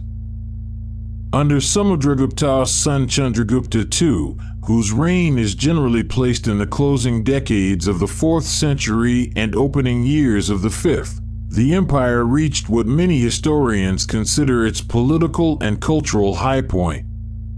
Chandragupta II is also associated, in some later inscriptions and in enduring popular memory, with the title Vikramaditya, son of valor, and with a court supposedly graced by 9 celebrated scholars and poets sometimes called the Navaratnas, or 9 gems, a tradition that later legend would come to associate specifically with Kalidasa's presence, though the historical reliability of this particular grouping, assembled and celebrated mostly in texts composed well after the fact, is considerably less certain than the general prosperity and cultural patronage of the reign itself. His marriage alliance with the Vakataka dynasty of the Deccan, sealed through his daughter Prabhavati's marriage to a Vakataka king, extended Gupta diplomatic influence deep into central India without requiring direct military conquest of the region, illustrating the same layered strategy of alliance and tribute, rather than uniform direct rule, that this account has already noted as characteristic of Gupta expansion more broadly. It was during this period that a Chinese Buddhist pilgrim named Faxian traveled through Gupta India, leaving behind an account describing a prosperous, apparently well-governed realm with what he characterized as notably mild legal punishments compared to what he was accustomed to, along with flourishing Buddhist institutions existing comfortably alongside a broader Hindu religious landscape that had, by this point, absorbed and reorganized much of the older Vedic tradition into increasingly prominent temple worship, devotional practice, and the developing forms of what is now recognized as classical Hinduism. It is this period, spanning roughly the 4th through mid-6th century CE, that later historians would come to describe, with the appropriate caution that comes with applying any single celebratory label to a complex, multi-century era, as a golden age of classical Indian civilization. Gupta administration, as this account will return to later, relied on a somewhat different model of control than the more directly bureaucratic Mauryan state that had preceded it by several centuries. Rather than governing every province through directly appointed officials answering to a single centralized hierarchy, Gupta emperors more often confirmed local and regional rulers in their existing positions in exchange for tribute, military support, and formal acknowledgement of Gupta overlordship, a lighter, more flexible form of control that could expand quickly and cheaply, extracting recognition across a wide territory without the administrative cost of governing all of it directly. This period also saw significant developments in religious life beyond the Buddhist institutions Faxian described. Devotional worship centered on deities such as Vishnu and Shiva, and the goddess in her many forms, became increasingly prominent. Supported by the earliest substantial wave of dedicated stone temple construction the subcontinent had yet produced, structures like the Dashavatara temple at Deoghar, with its carved panels depicting Vishnu's mythological incarnations, representing an early stage of an architectural tradition that would develop over subsequent centuries far beyond the period this account covers, into the much larger and more elaborate temple complexes for which later Indian dynasties would become known. This account will not follow that later architectural development, since it falls outside ancient India's own time frame, but its earliest roots are visible already in Gupta-era religious building. Not because the era was free of the tensions and inequalities present in any large pre-modern society, but because of the sheer density of intellectual, artistic, and scientific achievement it produced in a relatively concentrated span of time, achievement that forms the subject of the chapter that follows. Gupta-era India produced an unusually concentrated body of scientific, mathematical, and artistic work, much of it associated with the court patronage that Gupta rulers, following a pattern common to ambitious dynasties across history, extended to scholars, poets, and astronomers. Among the most significant figures of the period was Aryabhata, an astronomer and mathematician active in the late 5th century, whose surviving treatise, the Aryabhatiya, presents a remarkably sophisticated body of work, an approximation of pi accurate to 4 decimal places, methods for solving quadratic equations and indeterminate equations, an explanation of eclipses through the Earth's shadow rather than mythological causes, and a description of the Earth's rotation on its axis to account for the apparent movement of the stars, a proposal that ran against the more common view of a stationary Earth held by many of his contemporaries, and one whose full implications would not be widely adopted for a very long time afterward. Aryabhata's rotating Earth model met with resistance even within the Indian astronomical tradition that followed him, with several later commentators explicitly arguing against it in favor of the more conventional stationary Earth view. A reminder that groundbreaking ideas do not automatically win over the very tradition that produced them, even when later history vindicates the original insight.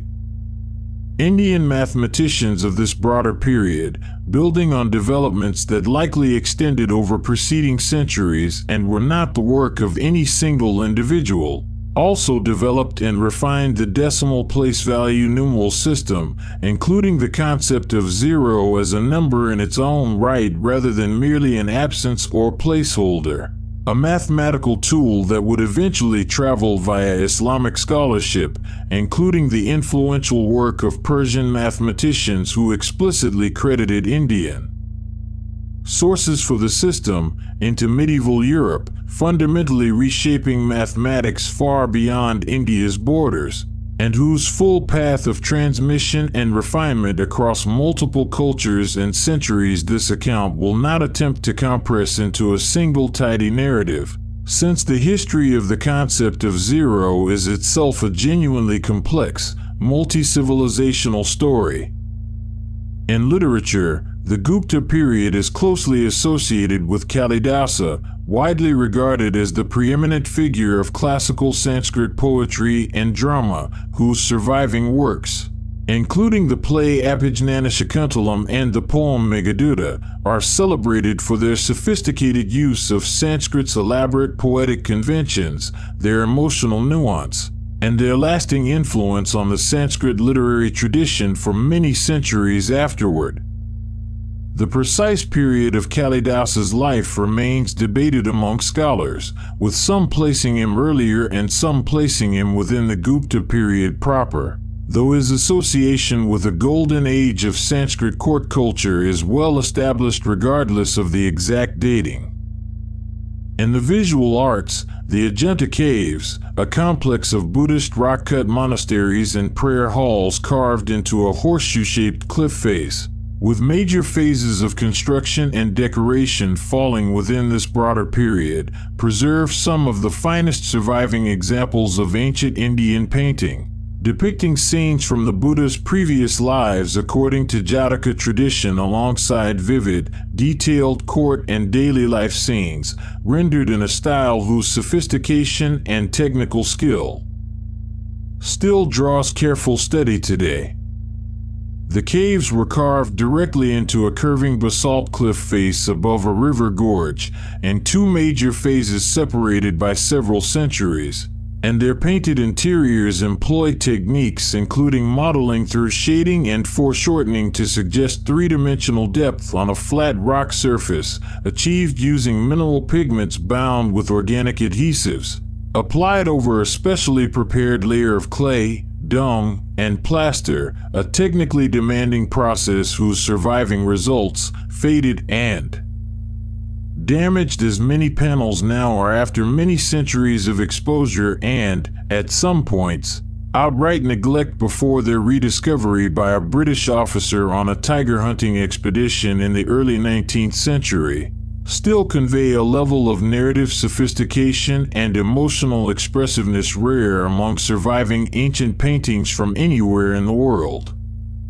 Aryabhata's work was extended by later astronomers of the same broader tradition, including Varahamihira, active in the 6th century, whose surviving compilations gathered and synthesized earlier astronomical and astrological knowledge, including material he attributes to earlier Greek astronomical sources then circulating in India, alongside his own original observations, a further, telling sign of how thoroughly this period scholarship absorbed and reworked ideas moving steadily along the very same trade and diplomatic routes that carried goods, envoys, and religious teachings in every direction at once. Medicine, too, saw substantial systemization during roughly this broader era, associated above all with the Sushruta Samhita, a foundational surgical and medical treatise describing an extensive range of surgical procedures, including a notably detailed method of reconstructive nose surgery developed originally to treat facial mutilation inflicted as a form of punishment, along with described techniques for cataract treatment, bone setting, and the extraction of foreign objects, and a classification of hundreds of medicinal plants and substances organized by their therapeutic properties, though the exact dating and layered authorship of this text, like the Arthashastra before it, spans a period both before and after the Gupta era proper rather than belonging to it alone. Surgical instruction in this tradition placed unusual emphasis on hands-on practice, reportedly including training exercises performed on fruits, dead animals, and inflated leather bladders to develop precision and confidence before a student was permitted to treat an actual patient.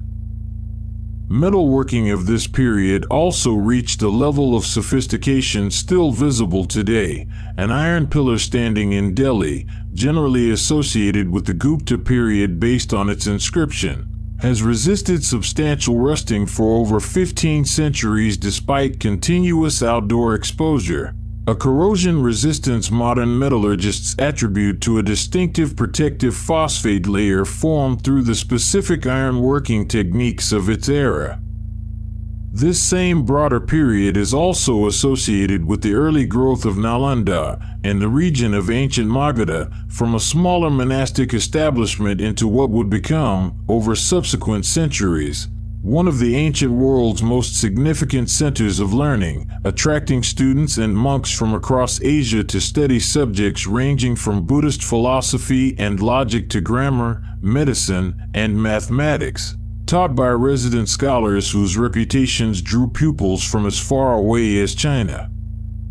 and Central Asia in the centuries following the Gupta period proper. In literature beyond Kalidasa's courtly work, this broader period also saw the compilation of the Panchatantra, a collection of interconnected animal fables framed as practical instruction in statecraft and worldly wisdom for young princes, a text that would go on, through translation into Persian, Arabic, and eventually most major European languages, to become one of the most widely translated literary works to ever originate on the subcontinent. It is worth pausing on the scale of what this one period produced: mathematics that anticipated concepts Europe would not formalize for another 1,000 years. Court poetry still read and performed for its own sake by those who love language, astronomy that questioned prevailing cosmological assumptions, surgical and medical knowledge systemized in careful detail, and painted, sculpted art still fully capable of striking any viewer many centuries later. And yet, as with every concentration of achievement this account has described so far, the political structure that sustained it was not permanent. The later reigns of the Gupta dynasty, beginning sometime in the middle decades of the 5th century, reveal a pattern that historians studying large pre-modern empires will recognize. A state whose administrative and military commitments had grown to match the ambitions of its most successful rulers, but whose resources and central authority were not infinitely elastic. Several contributing pressures are generally identified, though historians differ on how to weigh them relative to one another, and this account will not present any single explanation as sufficient on its own. Gupta administration, unlike the more centralized bureaucratic apparatus historians associate with the Mauryan state several centuries earlier, appears to have relied more heavily on regional governors, feudatory kings, and local elites who owed the emperor tribute and military support but retained considerable independent authority, an arrangement that could expand influence relatively cheaply during periods of strength, but that left the empire more structurally vulnerable during periods of weakness, since these same regional powers had both the established infrastructure and the standing motivation to assert full independence the moment central authority faltered. There is also evidence, debated in its details but broadly accepted in outline, of economic strain in the empire's later period. Some historians point to a documented decline in the circulation and gold content of Gupta coinage compared to earlier reigns, along with signs of reduced long-distance trade compared to the empire's earlier, more commercially vibrant decades, though the causes and full extent of this economic pressure remain areas of ongoing research and disagreement rather than settled conclusions.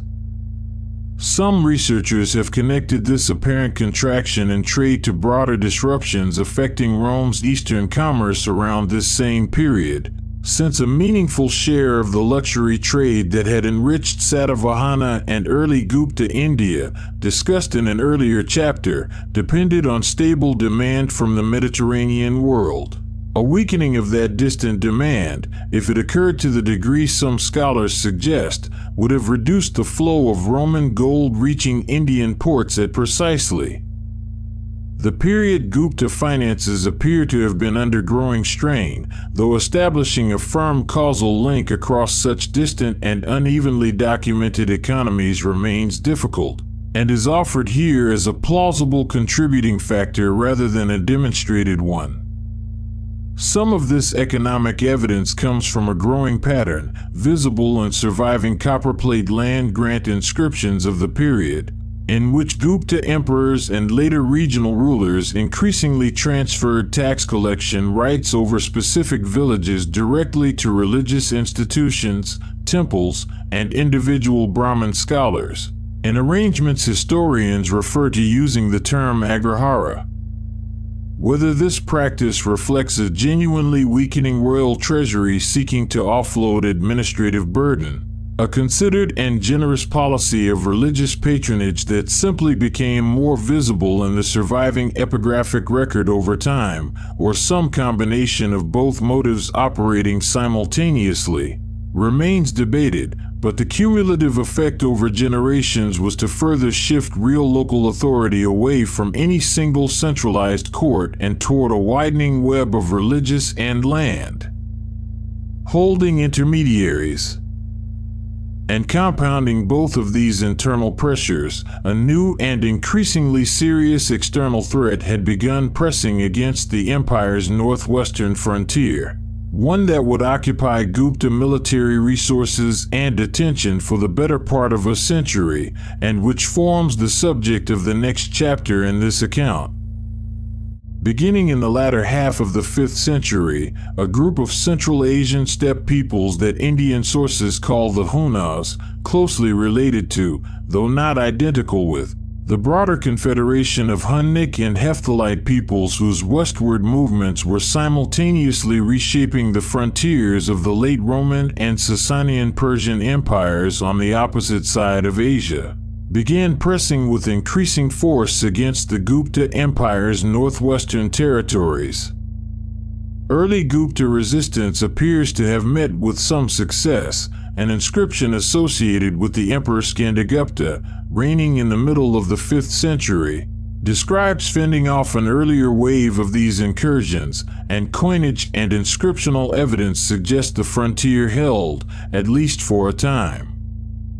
But the pressure did not relent, and by the early decades of the 6th century, Huna rulers, most notably a figure named Mihirakula, remembered in later Buddhist and Kashmiri sources as a notably harsh and, in Buddhist accounts specifically, actively hostile ruler toward Buddhist institutions, though the reliability and possible religious bias of these later sources should be weighed with appropriate caution, had established substantial independent control over significant portions of northwestern and even parts of central India, territory the Gupta emperors were unable to fully reclaim. Archaeological evidence from sites in the northwest, including the ancient city of Taxila, itself a significant center of learning and trade stretching back through the Mauryan, Indo-Greek, and Kushan periods already discussed in this account, shows destruction layers and disruption to monastic and urban life during roughly this period, consistent with, though not by itself definitive proof of, the disruptive military pressure later textual sources associated with Huna incursions. Later Kashmiri chronicles, composed centuries after the events they describe and to be read with the same caution appropriate to any distant retrospective source, remember Mihirakula's rule over the region as marked by particular severity, though the extent to which these later accounts reflect genuine historical memory versus the accumulated legend that tends to gather around any ruler remembered as a foreign conqueror is difficult to establish with confidence at this historical distance. The degree to which Huna military pressure alone caused the broader unraveling of Gupta imperial authority, as opposed to acting as one significant accelerant among the internal administrative and economic pressures already discussed in the previous chapter, remains a genuinely debated question among historians of the period, and this account will not resolve it more definitively than the evidence allows. The eventual check on Huna power in the region is credited, in surviving inscriptions, substantially to a ruler named Yashadharman, a regional king based in central India whose own dynasty did not endure long afterward, but whose victory inscription at Mandsaur boasts, in the elaborate style typical of the genre, of having defeated Mihirakula and brought an end to Huna dominance in the area. The broader wave of Hunnic and related steppe confederation movements that pressured India's northwestern frontier during this period was, notably, only one regional expression of a much wider pattern of Central Asian steppe peoples pushing outward across Eurasia during these same centuries, a movement that was simultaneously reshaping the frontiers of the Sasanian Persian Empire to the west and had already, a few generations earlier, contributed to significant upheaval within the Western Roman Empire, a reminder that developments on the Indian subcontinent during this period were not happening in isolation from much larger continental patterns of migration and pressure. What is not in serious dispute is the outcome. By the middle decades of the 6th century, Huna power in the northwest had itself been curtailed by a coalition of resurgent regional Indian rulers. But the Gupta imperial center that had once commanded near unquestioned authority across most of northern India never fully recovered its former reach in the aftermath.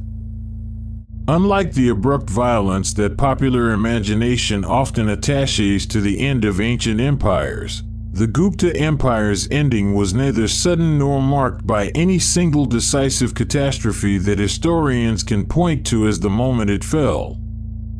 There was no final battle comparable to the ones that end other empires in more dramatic historical accounts, no last emperor whose death is remembered as a clean closing date, and no single surviving inscription anywhere that announces, even implicitly, that an era had ended. Historians have had to infer the empire's practical dissolution retrospectively, by noting the point after which Gupta-affiliated rulers simply stop appearing in the inscriptional record of region after region, rather than by pointing to any dramatic document recording the moment itself. Instead, across the 6th century, Gupta authority simply contracted, region by region, as feudatory rulers and regional dynasts who had once paid tribute and offered military support to Gupta emperors increasingly stopped doing either, asserting full independence in territories that had, in practice if not always in formal title, already been substantially self-governing for some time. By around the middle of the 6th century, a recognizable Gupta imperial state and any meaningful sense of controlling a genuinely subcontinental territory had effectively ceased to exist, even though members of the Gupta family and lesser rulers claiming Gupta lineage or legitimacy continued to hold reduced regional authority in parts of the old imperial heartland for some additional time afterward. Political power across northern India fragmented into a mosaic of regional kingdoms.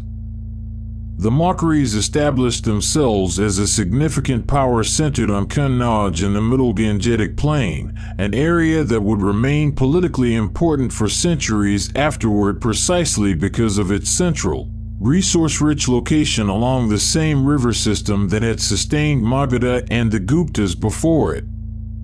Elsewhere, dynasties including the Maitrakas ruling from Vallabhai in the west, the Kalachuris across parts of central India, the later Guptas of Magadha, a considerably reduced dynasty claiming descent from or association with the earlier imperial line but controlling only a fraction of its predecessor's territory, and a range of smaller regional powers across the Deccan and the south each governed their own substantial territories, maintaining courts, patronizing religious institutions, and continuing many of the administrative and cultural practices the larger empires before them had developed, even without any single ruler among them commanding the subcontinental reach the Guptas, and the Mauryas before them, had once achieved. This political fragmentation, notably, did not correspond to any comparable fragmentation of shared culture.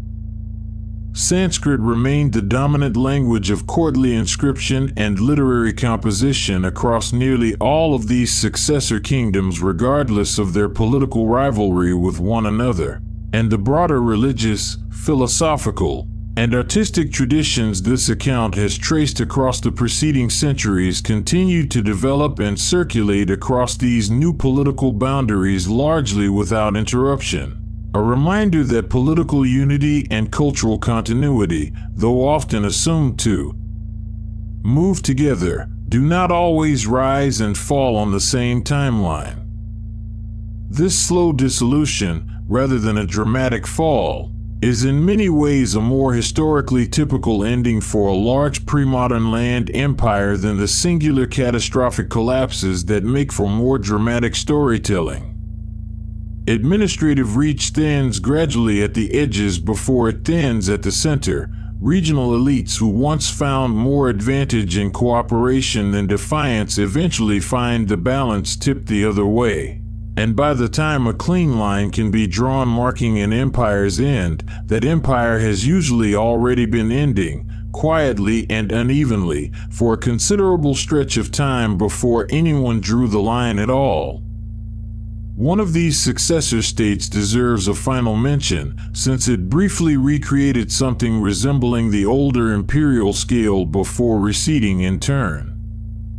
Harsha, ruling from the early 7th century over a substantial northern Indian territory centered on Kannauj, briefly reunified a considerable portion of the old Gupta heartland through his own military and diplomatic efforts, and his court was visited and later described in considerable detail by the Chinese Buddhist pilgrim Xuanzang, whose account of Harsha's reign, his religious patronage, and the general state of Buddhist institutions across India in this period provides valuable, independent testimony from just beyond the period this account has focused on. Harsha's own reunification, notably, dissolved again into regional fragments almost immediately after his death, since he left no direct heir capable of holding his personal achievement together. The same underlying pattern, once again, of a large territory held by exceptional individual energy rather than durable institutional structure. The same pattern, in different particulars, had already played out once before in this account, when the Mauryan Empire dissolved several centuries earlier. It would not be the last time in world history that a great unifying state ended this way rather than the other. By the time Gupta authority had fully dissolved into regional successor kingdoms, the civilization whose story this account has followed had already reshaped a substantial portion of the world beyond its own borders, in ways that would long outlast any of its political structures. The numeral system refined during the Gupta period, including the concept of zero as a genuine mathematical quantity, would travel through the Islamic world over the following centuries, where scholars developed it further, before reaching medieval Europe and eventually becoming the numerical system used across most of the globe today. A mathematical inheritance so thoroughly absorbed into everyday life that its origin is rarely considered at all. Buddhism, carried along Silk Road trade routes through Central Asia and Kushan territory centuries earlier, had already taken root across China, and from there would continue spreading into Korea, Japan, and Southeast Asia, becoming one of the most widely practiced religious traditions in the world, its philosophical and monastic traditions diverging and developing along many different regional paths, absorbing local languages, artistic conventions, and existing beliefs at every stop along the way, far from the Gangetic plain where it began. Jainism, though it would remain more geographically concentrated within the Indian subcontinent than Buddhism, preserved an unbroken tradition of textual scholarship, ethical philosophy, and lay and monastic practice across the same many centuries, its manuscript libraries eventually becoming, in later periods beyond this account's scope, among the most important repositories of preserved ancient Indian texts of any kind, Jain or otherwise, precisely because of the traditions sustained. Emphasis on careful textual transmission. A strategy game developed on the subcontinent during roughly this broader era, known in its early form as Chaturanga and organized around pieces representing the four traditional divisions of an ancient Indian army: infantry, cavalry, elephants, and chariots, would travel westward through Persia and the Islamic world, transforming over centuries of adaptation in different cultures into the game of chess played across the world today. Its origins largely forgotten by most of the people who now play it. The Panchatantra's animal fables, mentioned in an earlier chapter, followed a similar path of transmission and transformation, absorbed into Persian, Arabic, and eventually European storytelling traditions under a great many different titles, carrying fragments of ancient Indian narrative wisdom into literary traditions far removed from the Gangetic courts that first produced them.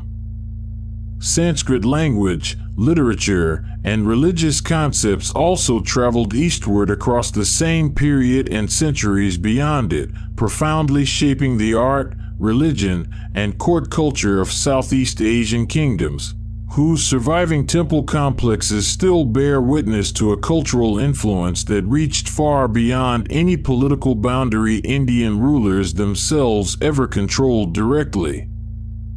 The astronomical and mathematical works of scholars like Aryabhata would influence subsequent generations of Indian and eventually Islamic astronomers.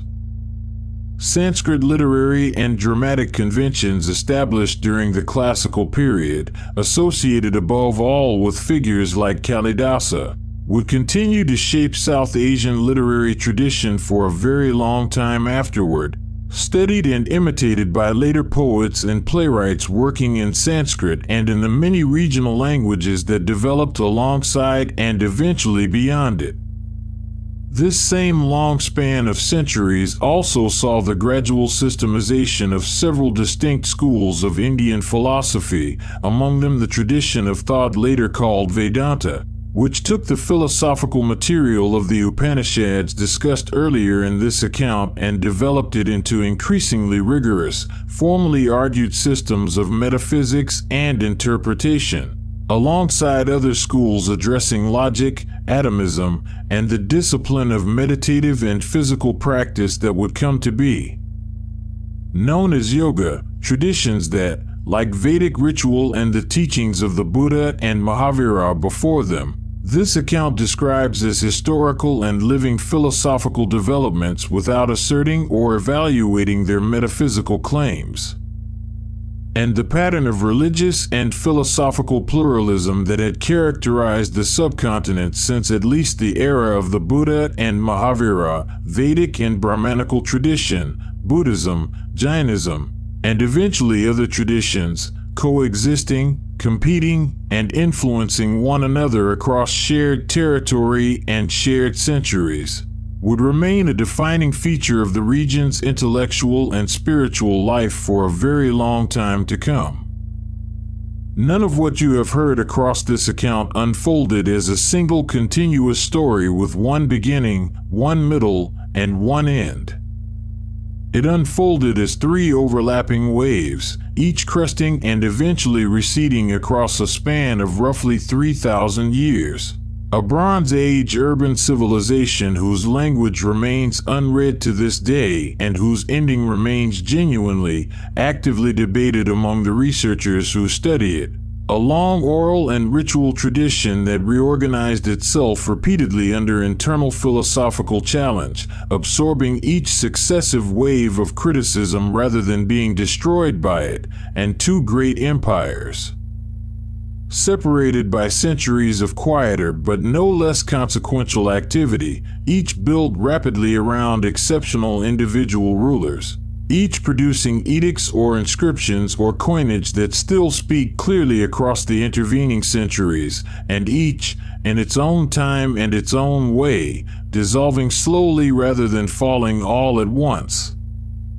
Consider, for a moment, the full span you have just traveled, a city with covered drains beneath its streets and no discoverable king above them, a hymn tradition so precisely memorized, generation after generation, that it outlasted the very empire of writing eventually meant to replace it. Two princes, born worlds apart in circumstance but close in time, who each walked away from comfort and privilege to question suffering itself, a war so costly in human terms that it turned a hardened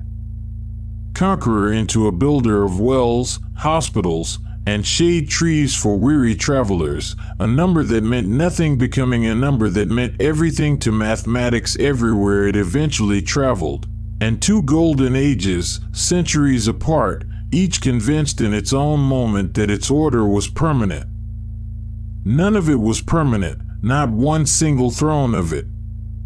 And yet all of it, against very long odds, remained.